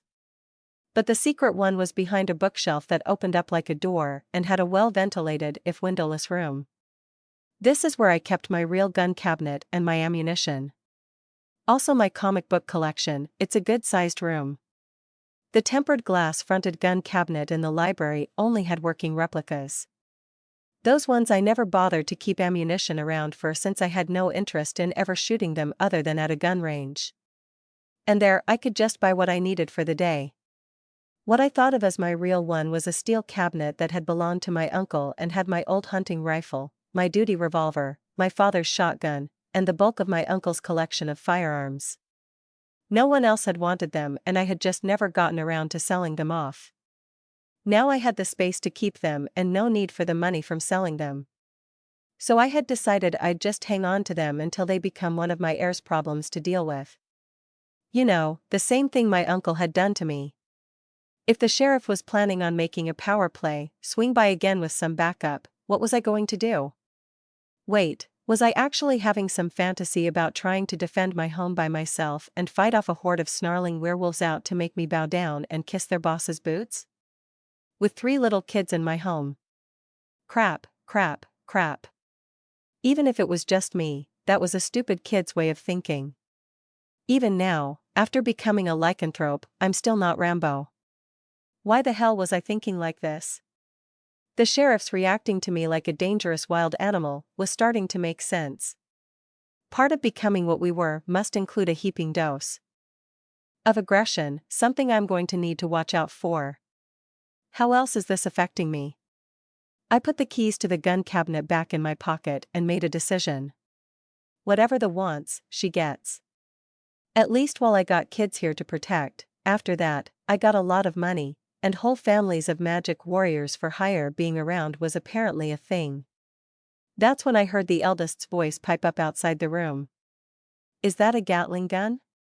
I stepped out of the secret room, pulling the bookshelf behind me with a soft click as the latch snapped shut, causing Sarah to jump at the sound. She took that stance again as she gave me a suspicious stare. "Why do you have a room full of weapons?" I looked around at the gun cabinet, the swords rack, the knife and dagger array, and all the other historic weapons as well as the polished Gatling gun in the glass case in the middle of the room. I had collected a few items over the years, and some of my friends gave me their stuff once they had kids around. Which reminds me. I guess I should lock the room up while you 3 are here. She looked left to right, giving the whole collection a slow look before looking back at me. "How many friends do you have?" I shrugged. I may have gone on a shopping spree after winning the lotto, and I may have gotten a bit carried away. Besides, it's actually a library, I just didn't have enough books to fill it up. She stared at me for a moment before asking, "Can I borrow the naginata? I need to practice." "Huh. I guess, go ahead and grab it, but there's too much glass and not enough room in here, let's take it to the ballroom." She gave me a look of disbelief. "You have a ballroom?" I nodded as I headed out the door and gestured for her to follow. She trotted over to grab the sword on a stick-looking Japanese polearm from where it was hanging on the rack along with the monk's spade and tetsubo. My collection only needed a few more items to complete the weapon list from the Oriental Adventures book. What? Every man needs a hobby. Most of the attic is one big room. From what I've been told, it wasn't unusual in older houses, but I did put in ceiling fans instead of chandeliers, cheaper, and I would think some good air circulation would be more important for anyone all dressed up and dancing than fancy lighting fixtures. She thought that over and nodded. Yeah, and if they're up high enough, I don't have to worry about hitting them, but I could just go outside after the repair guys leave. I gave the elevator a look, then another one at the 7-foot-long naginata, before turning to the stairs. Seems a shame not to use the ballroom for something, and I really don't like the idea of you being alone outside right now, so just humor me on this. For once she didn't even bother to give me one of her standard teenager looks, because she was too busy racing up the stairs ahead of me. Hey, no running with sharp pointy things. She stopped at the landing and put a fist on her hip. You're supposed to keep a sheath on the blade. Didn't it come with one? I stopped a few steps below, putting me on an eye-to-eye level with her for the first time, as she stood there, weapon in hand, and a look of exasperated concern on her face. Oh, my granddaughter is beautiful. She had my mother's green mixed with yellow hazel-colored eyes. She must already be breaking hearts. She took a step back, looking confused. Why are you smiling? Stop it, it's creepy. I chuckled and moved past her up the next flight of steps. Sorry, kiddo. Just realized you look nothing like me, which means you lucked out and ended up getting to be pretty. I didn't look back, but it took her a second or two to begin to catch up. Don't I'm too dark. Huh? You're Japanese? On your mother's side, you're just about everything else on your dad's, mostly white but some black and native, Canadian native. You're supposed to have some color to your skin, you lucked out with the skin tone and the hazel eyes. I guess it might be a year or two to find out if you get my side's big boobs. What? I turned around to see her looking up at me with a look of outrage on her face. Oh yeah, her sister had said she wanted to do sports. Sorry kiddo, but my mom, her sister, my cousins, my sister, and both of my nieces are top-heavy, nothing outrageous, just I gestured vaguely at the front of my chest. Healthy? You should be okay to compete with a good sports bra. She looked down at her own chest in horror. Yeah, that's about as much of this conversation that I wanted to have. Too much in fact, to have with a 13-year-old girl. On to the ballroom. I headed upstairs and past the hall between the bathrooms and the side room. She caught up to me as I reached the actual ballroom and stared around at the huge carved fireplace, the tall windows, and the mirror with the railings. In a flash, the naginata was laid out on the floor along with her shoes as she raced barefoot across the polished wood floor, doing a cartwheel, a forward flip, and a jumping kick before looking around again and getting a good look at the height of the room, then finally giving me an excited look. It's huge. I nodded and grabbed her shoes and the polearm before walking over to hand it to her. Plenty of height as long as you stay away from the sides of the room, so show me what you got. She looked a little shy but nodded and grabbed the naginata. I head off back to the side and placed her shoes out of the way. I wrestled in high school, did the normal hand-to-hand training in the army, more of the same in the police academy, and then some strip mall judo and aikido. I had also fought in the Society of Creative Anachronism, dressing up in homemade armor and using rattan clubs, but I still really didn't know what I was looking at. But she looked good. She did a lot of fancy stuff, showing off, spinning the whole weapon around, lunging, sweeping the floor in front of her with the non-pointy end, twisting the blade when pulling back, rapid poking. If nothing else, I knew that this was something she had done before, a lot, not just fooling around. And some of it was right out of a high-budget wuxia martial arts film. Jumping several feet forward with a stab, flipping over the top of the pole while whipping it around, literally bouncing off the walls. I think she forgot I was there for a second as she came to a stop and then gave a startled little jump as I began clapping. She went from surprised, to blushing embarrassment, to glaring. I'm not a fan of county music. Ah, good, there was a look of utter confusion on her face. But I know a good song when I hear it, so I might not be a good judge of martial arts, but I know you put a lot of work to get however good you have to be to do all that, and it looked good. I clapped and few more times while she blushed and squirmed. I'm going to leave and let you keep practicing without getting self-conscious about me watching you.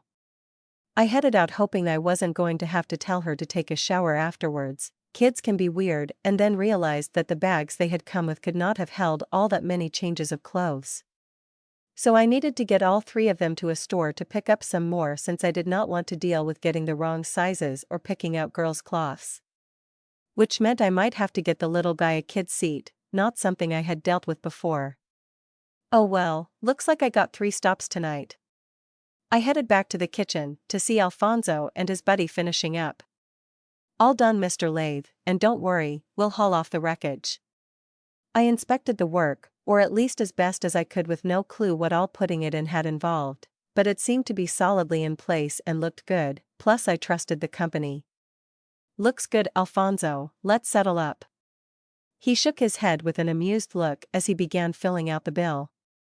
I really wish you would just call me Al, Mr. Lathe. And like I told you before, how often do I get to be on a first-name basis with an Alfonso? I'm not passing that up, and besides, it's John, so you started it. I added the $200 tip with a reminder it was for both of them and watched them haul over and strap down the wrecked door frame before giving them a wave as they pulled away. The automatic sensors would open the outer gate for them, as long as I didn't lock it down. Which I did, after unlocking it to let them out, then back on after I saw them clear the gate. Then I turned on the intercom for the whole house. Time for a late lunch in 20, Sarah, get down here now before you shower, time to learn how to clean fish. For some reason, they all showed up. I set up an old aluminum camping table out on the terrace since I didn't want to make a mess descaling and cutting up the fish inside the kitchen or on the workbench in the workroom behind the garage. Since I mainly wanted her just to see what was involved, I wasn't going to make her cut up and clear the fish herself, but I did make Sarah bring over the bucket with the bluegills to their final destination, well, final if you don't count the frying pan. Sarah stayed steely eyes after I explained the process and did the work. Ami left halfway through the first fish, and Aaron alternated between looking grossed out and fascinated. I definitely needed to lock up the library, and that reminded me. Did you put the naginata back? She nodded, yeah, but it's actually a KO naginata, you got the one for girls. Lucky you, but it was deliberate. I watched something on TV a long time ago showing a group of women practicing with them, so that's the one I got, plus it was on sale. That got me an odd look for some reason. She ended up wanting the fish baked instead of fried, and hers without any breading, but I did up a small bowl of batter for what was left after setting aside enough for her. I put the 3 of them to work cleaning up the mess on the terrace while the fish baked, much to their disgust and complaints. Aaron ended up eating as much of the battered fish as I did, and I put a garden salad together for Ami after she declined to try the fish and to help fill up the other 2. That ought to hold you 3 over until I can get back with some takeout, probably burgers. Most places have salads of some sort for Sarah. I thought about the fact that I was leaving these kids alone at my home, while people were looking for them, while I was meeting with the sheriff who might have become aware of them and might just be drawing me away while she had someone else go after them. Plus the danger from whoever had decided to put out a silver-plated bear trap on my property. I was really not feeling good about leaving them alone, but I did not want to have the sheriff coming back here because I missed meeting up with her, and I needed information. I made a call to my lawyer. Hey Charles, this your Uncle John, I'm giving your number to a girl named Sarah, no time to explain but she's family and if she calls, it trouble with the local sheriff's department so take it as seriously as a call from me. Gotta go. He managed to say before I hung up. I liked Charles, no questions, for now at least. But if the girl calls saying someone is in the house, or trying to get in, a lawyer is going to get the state police here a lot quicker than just some little girl, and a reminder that everything on the property is being recorded to the internet may stop any shenanigans on the sheriff's part. I looked over at the questioning looks on 2 of the kids' faces. Come with me. I led all 3 of them to the library. Yes, Ami, that is real, it's called a Gatling gun. And if you keep touching the glass, Aaron, I will make you clean it. Did you wash your hands after lunch? Sarah piped up in defense of her brother. You didn't give him a chance, you rushed us over here. Seriously, it's somehow my fault? How much time do you spend with your grandmother? What do you mean, and which one? Never mind, it's probably universal for women. I ignored her confused, and showed them how to open the secret door, and how to lock it from inside. Then I gave Sarah a set of keys for the house, one of my extra phones, and keyed her into the system. If the motion sensors kick in, the screen should open to a snapshot of whatever set them off. I will turn on the alarms after I head out the gate. Don't let anyone in, and don't answer the intercom. If someone bypasses the gate or tries to come in, get your sister and brother and lock yourself in here. You got a bathroom and there are some snacks in the lower drawer of the desk. Aaron, get away from the comics, your hands are sticky. The last got me a hurt look, the rest produced a panicked look on Sarah's face. Ami took the phone out of her hands. Sarah will get us to the room, Grandpa, I'll take care of talking to. She looked at the contacts. Shyster Charles? I nodded while Ami began pushing buttons and looking at the apps. Sarah looked relieved, then gave me a shamed glacé.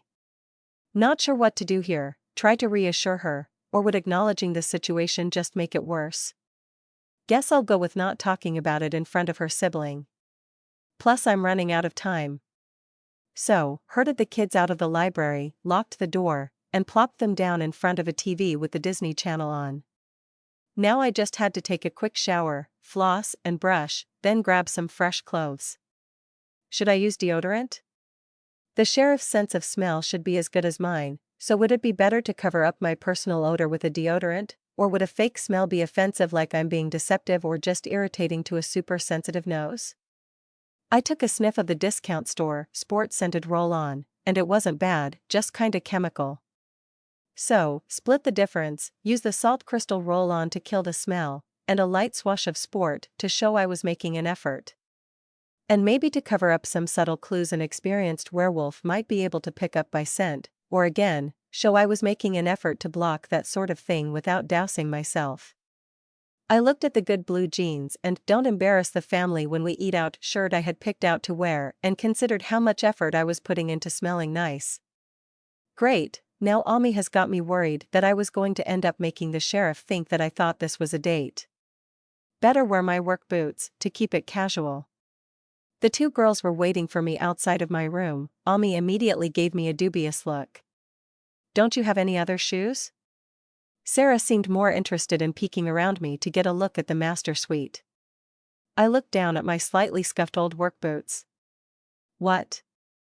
They're only a few years old, I even polished them just a few months ago. She rolled her eyes. One of the laces is broken and tied back together. Sarah nudged her sister with her elbow.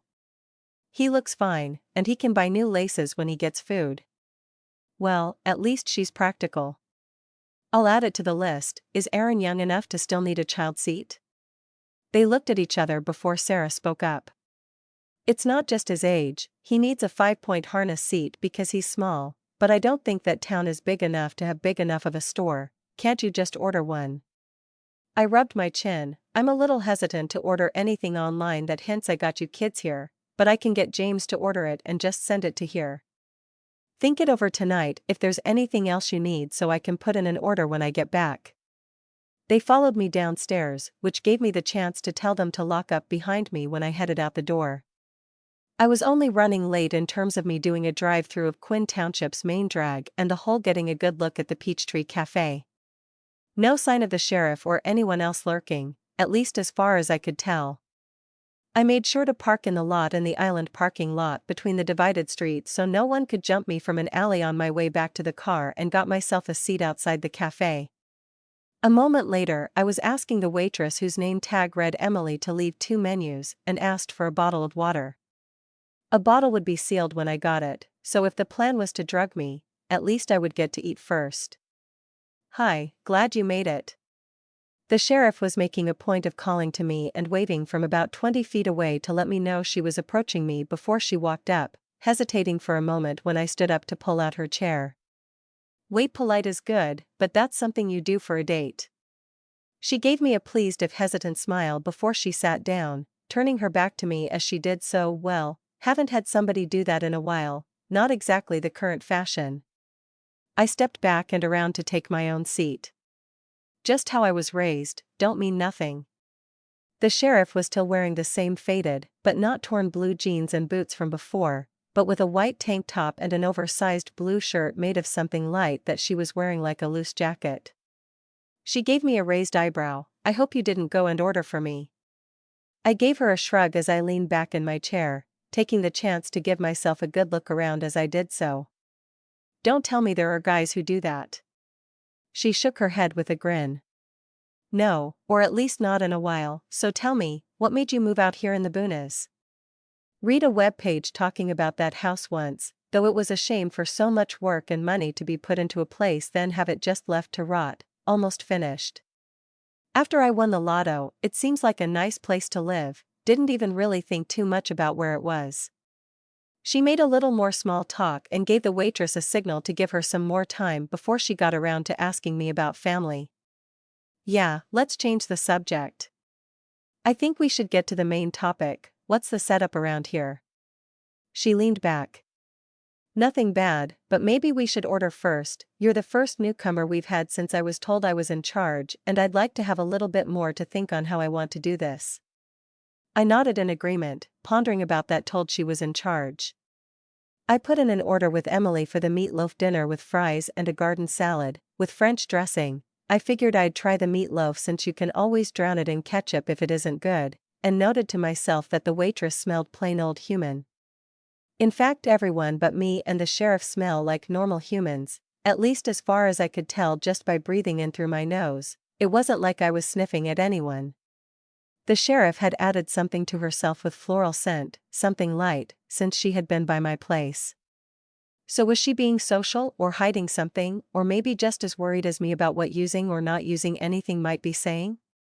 She got a burger, semi-rare, with a salad on the side. I wasn't sure if there was anything to read into that. After a few bites, she leaned forward and gave me the lowdown. Me and my husband moved here after the war. His family and a few others had been here for generations, and between him and his cousin being in the service they ran into quite a few others over in Europe from all over the US who liked the idea of being part of a community and ended up visiting on and off. Some stayed and even got together with some of the locals. I gave her a nod and sound to go on. Good meatloaf, plenty of onions in it and in the sauce on top. Fries were a bit limp, but nobody gets everything right. Hang on, Europe, which war was she talking about? How long do werewolves live? She hesitated for a moment. I must have given her an odd look, until I spoke up. Please go on. After brushing her hair back, she gave me a little smile. The old sheriff was plain old human, but grew up with the locals and had known all about them, which saved us a lot of headaches over the years, so when he felt ready to retire, people started talking about me taking over. She looked a little sad for a moment. Since my Arthur had passed and the last of our kids were all grown up, I had a lot of time on my hands, so I decided to at least try out working as a deputy for a few years while old Abe started dumping more and more of his work on me until it just seemed natural to take over for him, and the people around here had gotten used to me enough to elect me unofficially. She leaned back and crossed her arms, staring me right in the face. Guess she felt like she had a good enough of a measure of me now to at least not worry about me misbehaving in public. So now I shared. Your turn. Joined the army, didn't like it but it paid for college. Joined the police, didn't like it but it looked good on a resume and got me a job in security that paid well enough without having a boss constantly on my back. Worked it until I ended up winning the lotto. And now I really think it's time to circle back to the part where you tell me what all I need to worry about living around a bunch of people like us. She held up her hands in mock surrender. All right, I give, no more prying. I don't know how it's been when you've dealt with other wolves, but around here you just live your life like a normal person. Just try not be so blatant about the rest of it that the regular people get scared. So only put on your fur coat in private, try not to be seen, and above all else, don't bite anyone. You never know who will turn and who won't. Wait, the bites don't always infect people? Well, lucky me, no, I guess lucky me in a good way. So far this has been a good thing, and since something good is always followed by something bad, I'm stuck waiting for the other shoe to drop. Some of the older people like to get together to complain about the younger ones, but nowadays they come to me with their concerns and I decide if someone needs a talking to, like the idiots getting in drinking contests with regulars to the point that one of them ended up in the hospital trying to keep up. She shook her head. I can't believe my own grandson got involved with that. Grandson? She looks like 40. So I guess we do live longer or something? I'm getting scary close to 70, how much more time do I have? She waved the subject aside. I throw an outdoor cookout twice a year which just about everyone attends. It's not mandatory, but if you plan on showing up, I can tell everyone who is getting curious to leave you alone until then. I nodded in agreement as I finished off the last fry. That sounds like a good plan, but I did have one other concern. Are there any other non-regulars in this area? She leaned forward. There was a ghoul couple when first I came here, but they moved to live closer to their children ages ago. Ghouls? Though I noticed something when I went to the big box store? She grimaced. Oh them, one of them got exiled from Chicago and decided to thrall a man from a wealthy family named Mark Red, who ended up turning instead. Red was a survivalist who worried about the end of civilization, but now had to deal with needing human blood, so he set up those stores and stocked them up with hunting and camping gear, and full-sized warehouses on the lower level stocked up with long shelf-life food instead of the 2 weeks of stock most stores have. All to help keep at least some people alive no matter what, so that he can survive. So, vampires then? But what's with the smell? Why the others though? She crossed her arms again and looked off in the distance. From the one time I talked to them, for as long as I could stand the smell, it's another one of his plans, hire the exiles to keep them out of trouble. He even started his own brand of blood banks in the stores to keep them fed and not going around biting people who might end up turning themselves. Got to be careful how I ask this. It's the first time I ran into them. What is up with that smell? She looked a little surprised. You must avoid the cities then. The smell makes regular people trust them, puts them in a good mood. Pheromones is what my son calls it, but to us it just stinks. She had sat up a bit and rested her hands on the table as Emily showed up to clear the table and asked us about dessert. We both passed. As the waitress moved off, she finally asked. I don't want to put you back on your guard, but I have to ask, how long ago were you bitten? Well, I guess it's up to me now, trust her, or have her suspect me of something and start looking into me and end up finding out about the kids. I held up my finger to ask for a moment and she nodded in return. Ultimately, me keeping the fact I have only been a werewolf for a week relies on the little girl who bit me keeping it a secret, which I'm shocked has lasted this long, so. Last Thursday. She seemed to pause for a moment while she did the math, then leaned forward and rested her head against one hand while she whispered. Damn it, Debbie. I thought her name was Melinda? She shook her head, still in her hand. Melinda did it, but her mother had to know about it by now, and hasn't told me. She stood up while pulling out a wallet and tossed 2 20s down on the table. I got to go yell at someone, so could you please deal with the bill? That should cover it, and the tip. I hope we can talk again later. I gave her a nod as our waitress Emily was headed our way with the bill. Please don't be too hard on the kid, she was scared to death and I ended up just scaring her more. She hesitated for a moment. She is due a stern talking to, but no more. Good night, Mr. Lathe. I called out to her as she started to walk away. Call me John, Sheriff. She turned long enough to give me a smile. Only if you call me Adora. Well, got a meal, got to stop keeping a secret, got someone else in trouble, and maybe made a friend. Not bad for just dinner.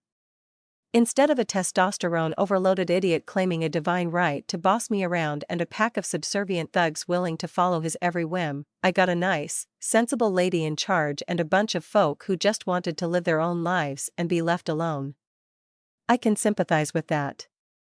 Hell, even the vampires are just people working a 9 to 5 to keep themselves fed.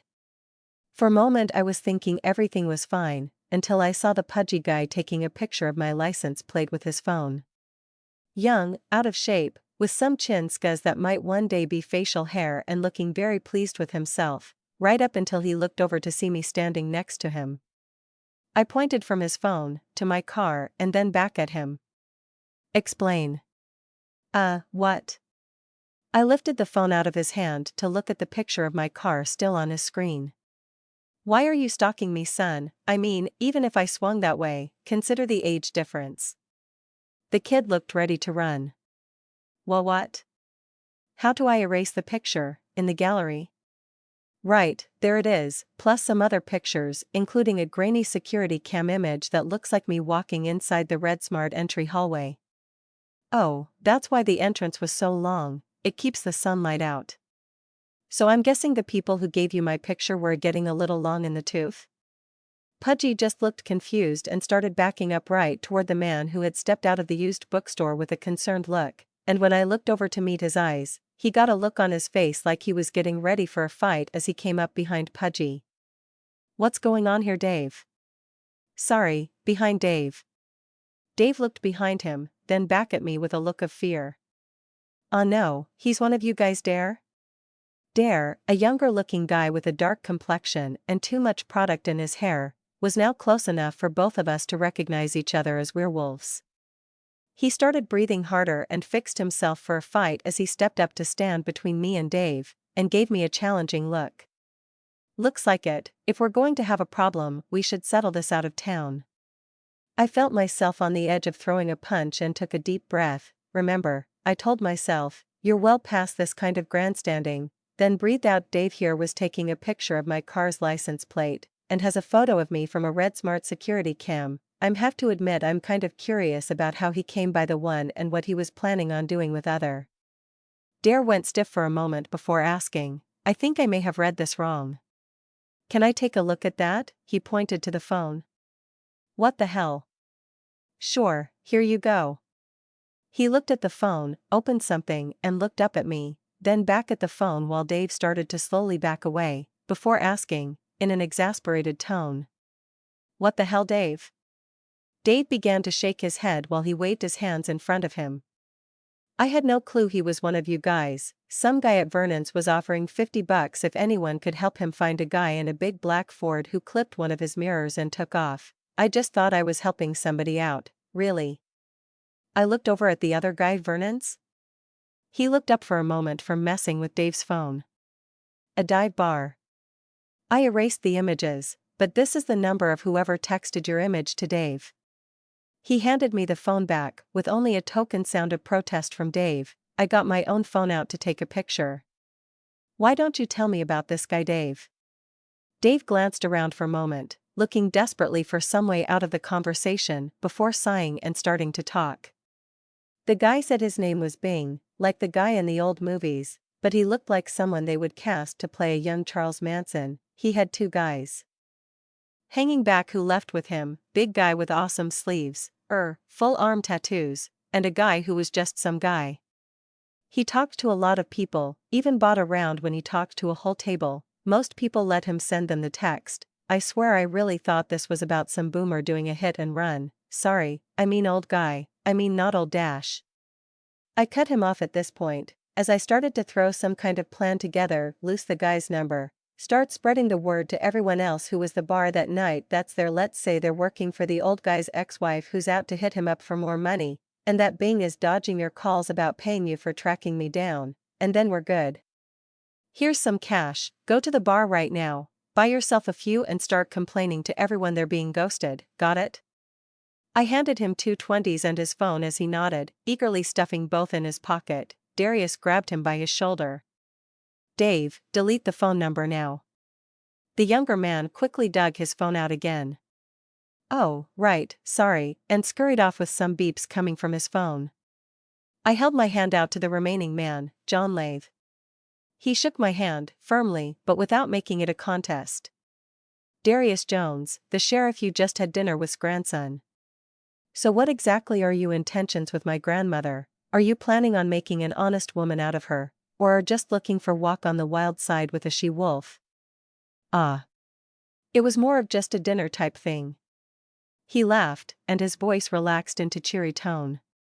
Kidding, Granny's definitely a wait until the third date kind of gal, and Dave is seriously harmless, just kind of an idiot. He made a shooing motion behind me and another to the side. I looked over to see a few people who had been heading our way nod and walk off with looks of relief or disappointment. Grandma asked everyone to give you some space for now, but a few of us decided to show up and hang back just in case things went sideways. I would have left you alone entirely if it didn't look like you might be about to tear Dave's throat out, so I'm going to call her and fill her in on all this, and we can both let her do her job and she'll catch up with you up later, okay?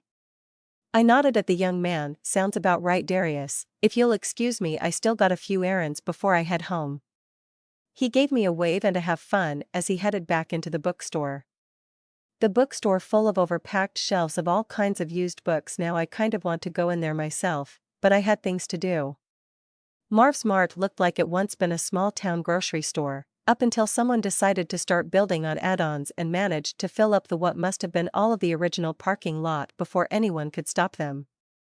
Now it was sort of a combination grocery, discount, and used goods store. They also had an entire aisle, a short one but still a whole aisle, just for discounted food and other items. And of course a massive meat department with signs for deer and other game processing. I gave a polite nod to the young werewolf manning the counter. Decent prices, but the Red Smart was cheaper. On the other hand, the big box store didn't have 6 different varieties of specialty sausages. I did a quick walkthrough of the side room labeled odds and ends that seems to hold a couple of garage sales worth of stuff, but no child seat. I got the sun-dried tomatoes, horseradish and extra cheesy sausages on the way back. Sarah would hate them but she didn't have to eat them. Then I got started on the list. Multigrain bread, sounds good to me. I grabbed 2 loaves. Brown rice, never tried it, grabbed a 3-pound bag. Whole grain noodles, no. Didn't find any, sorry Sarah, maybe at another store. Olive oil for cooking, got it. Multigrain Cheerios, ugh, okay. Canned tuna in water, done. Albacore of course. Frozen aisle. Frozen vegetables, nope, I'll get fresh instead. Whole grain waffles, they do have them, toss one in the cart. Low-fat milk, some more eggs, low-fat yogurt, tofu, hope it's a good brand because I got no clue. Low-fat cheese, not happening, cheese isn't supposed to be healthy. Non-hydrogenated oil margarine, hummus, a couple of varieties because I liked it when I saw it on sale in the past and gave it a try. Dried fruit, nuts, sunflower seeds, dark chocolate, nice to know she has at least some kind of sweet tooth. All sorts of fresh veggies and fruits. Fortified orange juice and low-sugar apple juice. Then I filled up the rest of the cart with some lunch meat, chips, cereals with cartoon mascots, and normal milk for the other 2, and me. Then I headed back to get buns for the sausages, even a package of wheat ones for the brat. I'm sure most of the locals know my name by now, but I still paid in cash just because I hated when people held up the line trying to run their cards. The clerk, Carlos, handed me my change. He didn't ask me for my phone number or area code, didn't ask me for a membership card or try to sign me up for one. Think I'll stick with this store most of time for now on. Get your stuff, find out how much you owe, pay it and leave without making everyone behind wait even long, no questions, like it should be. Cost a bit more, but the place was also a lot closer as well. The Mickey D's line looked short, so 3 number 1s, super-sized and a number 8 for Sarah. She can pick off the breading if she wants, and anything the kids don't finish I'm sure I can find room for. I got home with no sign of trouble, no one following me, nothing and no one at my front gate, but then again no one showed up as I pulled up to the side porch veranda area outside the kitchen to help me carry anything in either.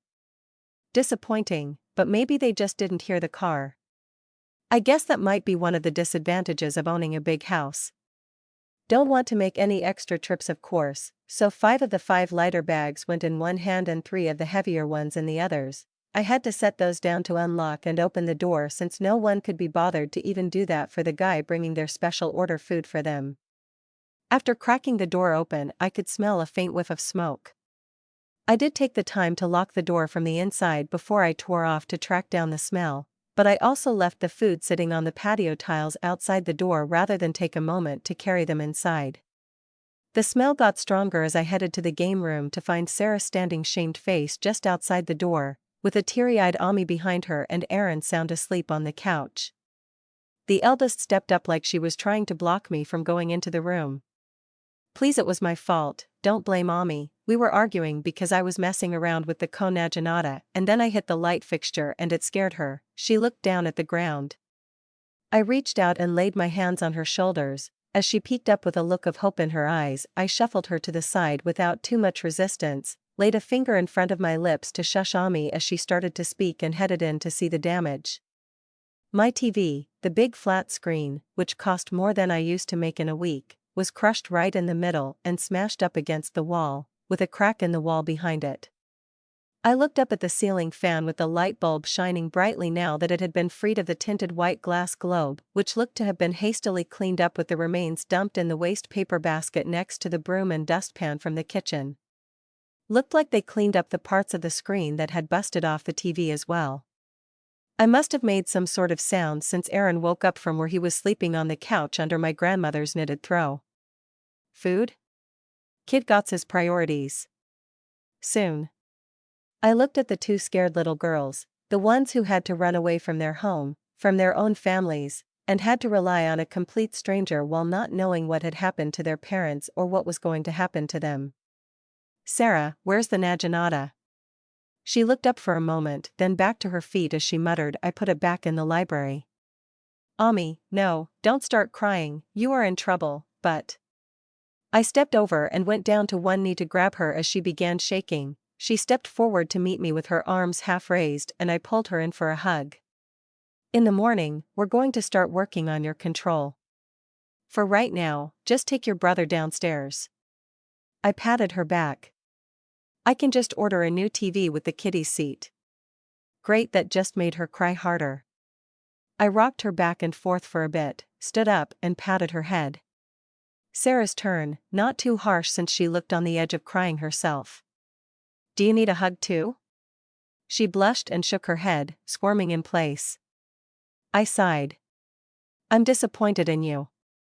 She looked up, angry and scared, the tears flowing. It was an accident, I didn't mean. Yeah, she needed a hug, didn't do much more than a token protest as I wrapped just one arm, teens are too grown up for two, around her and patted her on the shoulder. I'm disappointed because you grabbed a 6-foot-long pole arm to defend yourself inside of a house, and Naginata is an outdoor weapon or maybe for a big room. If you were heading for the safe room it would only be good for poking at people in your way, there's just no room for swinging it around in a hallway or in here, as you found out. She had leaned into the hug at first, but struggled out of my grip as I went on. That's what you're upset about. I broke the light and made Ami break the TV. Then she made a few sputtering sounds and waved her hands around as she tried to find her words. Yep. I shrugged. I let a 13-year-old on her own with two littles to watch. She then decided to mess around with a dangerous toy, and something got broke. Lesson learned for both of us. I am a little upset about the TV, it was the first big one I ever bought, and you three are out of luck because it was the only one in the house. But right now your food is getting cold, so we can talk about this tomorrow if there's anything else that needs to be said. I look at the three of them. Okay kids, let's get you fed and get the groceries inside. I headed back downstairs with the younger two raced ahead of me, then finally Sarah after she muttered something to herself and jogged to catch up. Ami had opened the door and started carrying stuff in with Aaron helping by dragging in a bag on his own. Sarah, the truck is unlocked, so can you get the rest of the food from the passenger seat? She headed out as I took the bag of sausage from Aaron as he held it up to me with a proud look on his face, good job kiddo, and gave his remaining sister a look to grab the rest before he could get to them. Sarah was sufficiently subdued enough to carry in the drinks and the fatty, salty, greasy burgers without a word of protest. Surprisingly, she polished off a Big Mac and fries while her brother went to town on the McNuggets. Ami cut her burger in half and I snagged the rest of it with only a faint look of protest from her as I took a chomp out of it. Was she going to eat that later or something? I'll ask next time. Sarah went to work putting the groceries away with some pleased sounds and a dark look at me when she came to the extra junk food I had picked up, which I blithely ignored. The boy looked blurry-eyed as he munched away slowly on the last of his fries. Bedtime. Those bags have toothbrushes, or do I need to break some out? The older two made some protests at being sent to bed at the same time as their little brother, until I pointed out, well, it's not like you can stay up watching TV. Okay, that was a little mean, but it did shut them up. Turned out the bags their parents had packed included not only toothbrushes, but toothpaste, floss, some antibiotic cream and bandages, plus $1,000 in cash in each of their bags. Not sure what they meant for Aaron to do with it. Maybe it was a just in case they lost the other two bags backup plan? I let the girls deal with getting the boy into and out of a bath, then I offered Aaron his own bed in the boys' room so he didn't have to sleep on a mattress on the floor, but he just shook his head. Ami volunteered, I'll take a top bunk, so Aaron can sleep in a bed. The little guy looked over at the bottom of the bunk where his mattress had at some point been pushed back underneath with a little disappointment before nodding. Their bags also included a set of pajama each, as well as 2 changes of clothes. I guess I should add a few more changes of clothes to the online order. Pile your dirty stuff together so I can wash it, and tell me if it's anything that can't be thrown in the same load. As the last of them got into their beds and I turned off the light, I don't need to tuck any of you in or read you a bedtime story, do I? The eldest gave me a look of disbelief and rolled her eyes, while the middle one gave me a questioning look. The boy looked intrigued. Shoot, now I'm committed. I leaned against the side of the door. Once upon a time, when most of California was still part of Mexico, a young man named Don Diego returned from his studies in Spain due to his father's untimely death, and found his homeland much changed. I ended up stealing some bits from Batman, with Diego finding a cave near his hacienda and deciding to use it as his lair to fight against evil, and seeing a black-tailed fox that inspired his name before Aaron drifted off. I hastily filled in something I vaguely remembered from one of the movies about horses been seized from the farmers and Zorro sneaking back after a party to the commandants and setting them free to find their ways back to their owners before being chased into a barn, whistling for his horse Ebony and leaping onto its back from the hayloft before riding off into the night. Regardless of how badly I stumbled along, it left the girl half asleep as I said goodnight, and headed down the hall, swearing to read up on the fox to see how badly I had butchered his story. Now in the dark, quiet house, with no distractions, I began to pace as I thought about a few things. Once as an accident, twice as a coincidence, 3 times as enemy action. I won the lotto, and I now had the time and money to look after some kids. I got bitten by a werewolf, and I now had the ability to protect said kids from other supernatural beings who might be looking for them. Then my former girlfriend's 3 grandchildren show up, and I just somehow known they're mine as well. Brianna, as it turns out, is a witch. Someone with the ability to use magic to change the world around them. Did you do this to me, Brianna? Are they really mine, or did you do something to me just to make me think they're mine? And what do I do if they aren't mine? Am I going to turn them over to the sheriff, explain it all, and dump the problem on her lap? Bree sent them to me to keep them out of the hands of her family as well as her in-laws, maybe because they aren't safe with either side of the family, or just to keep the 2 sides from going after each other. Either way, it doesn't seem like a safe situation for 3 kids, and the sheriff would have no legal reason to stop someone related to them from picking them up. Of course, if someone comes looking to claim them from me, even if they are related to them as well, the sheriff, being a werewolf, would most likely be able to tell by smell who was family and who not. So she wouldn't have much in the way of a good reason to make me hand them over to anyone but their parents. And if someone does something to me, well, who cares about me? No bad blood between the 2 families if I get hurt. Rambling here, what if they're not my grandchildren? Do I boot them to the curb? Sorry kids, we aren't related, good luck on your own. The kids did nothing wrong, they seemed to be as surprised at the idea that I'm their grandfather as I was. So I don't think they're in on it. Plus Sarah doesn't seem like that good of an actress. Ami would panic if she had to lie, and Aaron wouldn't remember what's going on. So what if I keep them for the moment? Feeding and housing them doesn't cost me much. Well, I do have to replace the TV, but I got money. And if Bree is the one who arranged for me to get that money, I can't say I'm not being well paid for my trouble.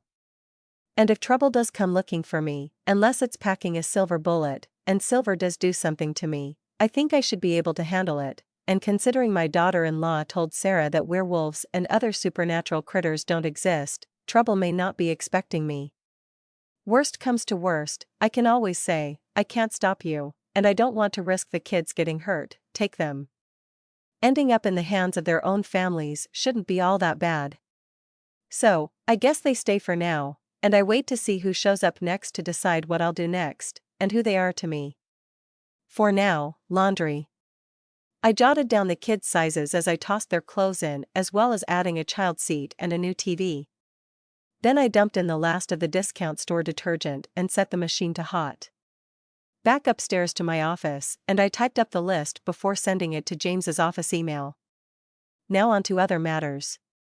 I snagged the card I had tossed into the wooden box and headed to the panic room, where I opened up a still sealed package from the store and followed the instructions to activate the pay-as-you-go phone. Then I made the call to Dosers Anonymous. Earl, how can I help you? Good evening, Mr. Coventry. Sorry to call you so late, but I figured you would be up. This is the guy you spoke to at your store. You gave me a card. Of course, I would say it was good to hear from you, but I'm guessing there's a problem. I nodded, to myself, I guess. You bet ya, seems like people are looking for me by passing around a copy of your store's security camera showing me walking in, and are offering cash for anyone who can identify me. There was a pause. Damn it, Nicole. I waited. I can only offer my apologies, sir, and my assurance that I will do everything I can on my end to deal with the matter. What you do to the people looking for you is entirely up to you, but there will be no consequences from us. Well, good to know. I think I need you to spell out what I'm dealing with here. There was another pause. The blood of your kind can be addictive to mine, but those that go looking for your kind are easy for you to spot, or rather, sniff, and end up in shallow graves. So human hunters get offered a bounty, and once they got one of your kind, they end up trying to keep them captive to keep tapping them for fresh blood. My employer, Mr. Red, has made it clear he will not tolerate anything of that sort in the areas under his influence. He wants allies, or at worst, indifferent neighbors, not a war of retaliation. We will do everything in our power to deal with this, as it is our responsibility, but taking down the hunters before they hurt anyone is the priority regardless of who does so. Sounds good, Earl, but I think I'll just pass the word and hole up myself. They're all yours. Of course, the hunt is on. Good evening, sir, and feel free to call anytime. Earl sounded pleased. I'll keep you updated if I hear anything else. Bye now. I hit the button to end the call. Well, talk about the most dangerous prey, and I guess that explains the silver-plated bear trap, that they put it on the edge of my property. Where a werewolf kid got caught, and hurt. A child. Guess I got another call to make tonight. I took the battery out of the burner, and then took a look at the other card I'd been given, before punching in the number on my main line. Sheriff Karras. Evening, Sheriff, sorry to call so late. Did Darius catch up with you? Yes, Mr. Lathe, officially I can only tell you it's being looked into too, but off the record I can tell you I just left Vernon's, and I have pictures of the three guys, and a copy of the plate of their car, a rusty old black Ford Thunderbird, but the plates are likely to be stolen unless they're complete idiots. I guess she works fast. Well, glad to hear you're on top of it. The photo they were passing around of me came from a RedSmart I was shopping at a few days ago. One of the people there named Earl Coventry gave me a card for something called Dosers Anonymous. I gave him a call, sorry if I overstepped, and he figures a gal named Nicole with a taste for our kind of blood is involved, but they want to deal with her on their own. You might want to give him a call. There was a pause. I wish you had talked to me first, John, but I'll talk to the head guy there myself. For right now, maybe you should just hole up in your house and let me do my job. Yeah, feeling a bit of a chill. Sorry, I'll keep my nose out of it unless something else happens, then I'll just call you. That cut the chill a little, as she promised to keep me informed, and ended the call. Guess it's all out of my hands until the next thing happens. Time to move the laundry to the dryer and hit the sack. Despite the late night, I still woke up fairly early. The only difference becoming a werewolf had made in my sleep habit was I no longer nodded off at odd times, but with age, 5 hours had become and apparently still was my limit on how long I could stay down. I could hear the sounds of some stirring coming from the kids' room when I stopped by to check up on them, so I gave the door a knock. Food and 20, wash up. There were a few drowsy murmurs in reply. I decided to keep it simple today by setting out bowls, spoons, milk, orange juice, and some of the cereals, flavorless for Sarah, sugary crunchy nuggets and marbits, which is what the semi-marshmallows bits are called, for the rest of us. The kids came tromping, while slumping in Aaron's case, down at the same time my phone rang from an unknown number. I waved the kids in the direction of the breakfast bar, ignored Sarah's look of concern at the sugary goodness on display, and answered the phone. "Who is this, and how did you get this number?" I recognized the sound of my nephew's voice. "It's me, Uncle John, James, I'm using a burner phone." "Huh, didn't think you'd humor me that much, what's up?" "I got your email and the order has been placed. Issue is someone calling himself Malcolm Jones tracked down my dad and was asking about you. He claimed to be from a law firm and was looking to arrange to deliver a bequest on behalf of a Brianna Kane. Dad said he hadn't heard from you in years, but the guy left his number, and made a point of saying it was a new phone." I started to ask for some more details, but James interrupted me. The younger kids were chowing down, but Sarah must have picked up something from my expression, or my careful lack of one, and was looking at me with some concern. "So what can you tell me? Who is this guy? Why are you ordering clothing for kids? Are you in trouble?" I pointlessly, as we were on the phone, held up my hand to slow him down. Long story short, or shorter, 3 little kids showed up at my door, saying my old college girlfriend had sent them to me. Turns out she had a kid several months after she disappeared, so I'm pretty sure he's my son, and they're my grandkids, so I'm planning on taking care of them while their family drama gets dealt with. There was a pause on the other end of the phone as one of the kids in question looked up with suspicion, Sarah, a worried smile, Ami, and a complete focus on shoveling crunchberries down his throat, Aaron. James picked up the thread of the conversation in a wary tone. "And them showing up less than a year after you win a huge fortune." I nodded at the phone. "Yeah, I know. Let's just say there is more going with them than I feel like talking about if we aren't in person, and leave it at that right now. Little ears, you know." There was another pause that I just knew meant James was nodding on his end of the phone, glad to know I wasn't the only one who did that. "Gotcha, for right now, just don't sign anything or make any promises that could be construed to be a verbal contract. I'm looking into the law firm this guy claimed to be working for, and you will find a picture of him from Dad's door cam in your email. All set?" "Yep, thanks James. Bye now." I ended the call, and ignored the questioning looks while I opened my email and opened the "Your Stalker" headed message. I took a look, made an amused grunt, and showed it to the kids. "Any of you know this guy?" There was a collection of excited gasps before the deluge of questions. "That's our dad, where is he? Is he coming for us? Can we talk to him? When is he coming? Is our mom with him? Is he okay?" Instead of answering, "He looks like a giant leprechaun, are you sure he's your dad?" That shut them up for a moment, before Ami gave me a big grin. He wasn't all that short, but was wide enough to look short standing by himself with nothing as a frame of reference, red-haired and with green eyes that showed up even on the cheap color pinhole camera my oldest brother had installed on his front door. As Sarah started to protest my comparison, I copied down the phone number my nephew had included in the email since I wasn't sure how to dial it from the text. "Me and him have to talk for a bit, then I'll pass the phone on, so just wait." I headed out to the patio outside the kitchen, turned and gave a firm look at the 2 girls who had started to follow me before I closed the new door behind me. Then I took a deep breath. I had questioned if this man was really my son, but the age was right and he had my mother's eyes. Plus I don't think the kids would make up the story of him tracking me down to get a look at me, or walking away without talking to me, and why would he have done so unless he had a reason to have been curious about who I was to him? Yeah, still feeling the disappointment in him not wanting to meet me after getting a good idea who I was in general, but was nice to get some confirmation that these kids who I had started to care about were really mine.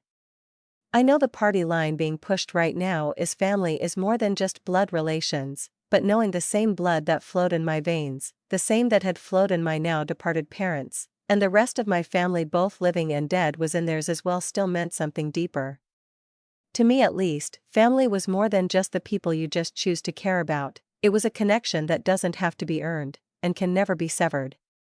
Just like the one I may have with the man whose number I was dialing. Hello, Smith and Jones, Malcolm Jones speaking. Shoot, should have thought on what I was going to say, but I guess I own the little bugger a little for the whole, "You're not worth my time to talk to" bit he had pulled. In the most sinister voice I could come up with. I have your children.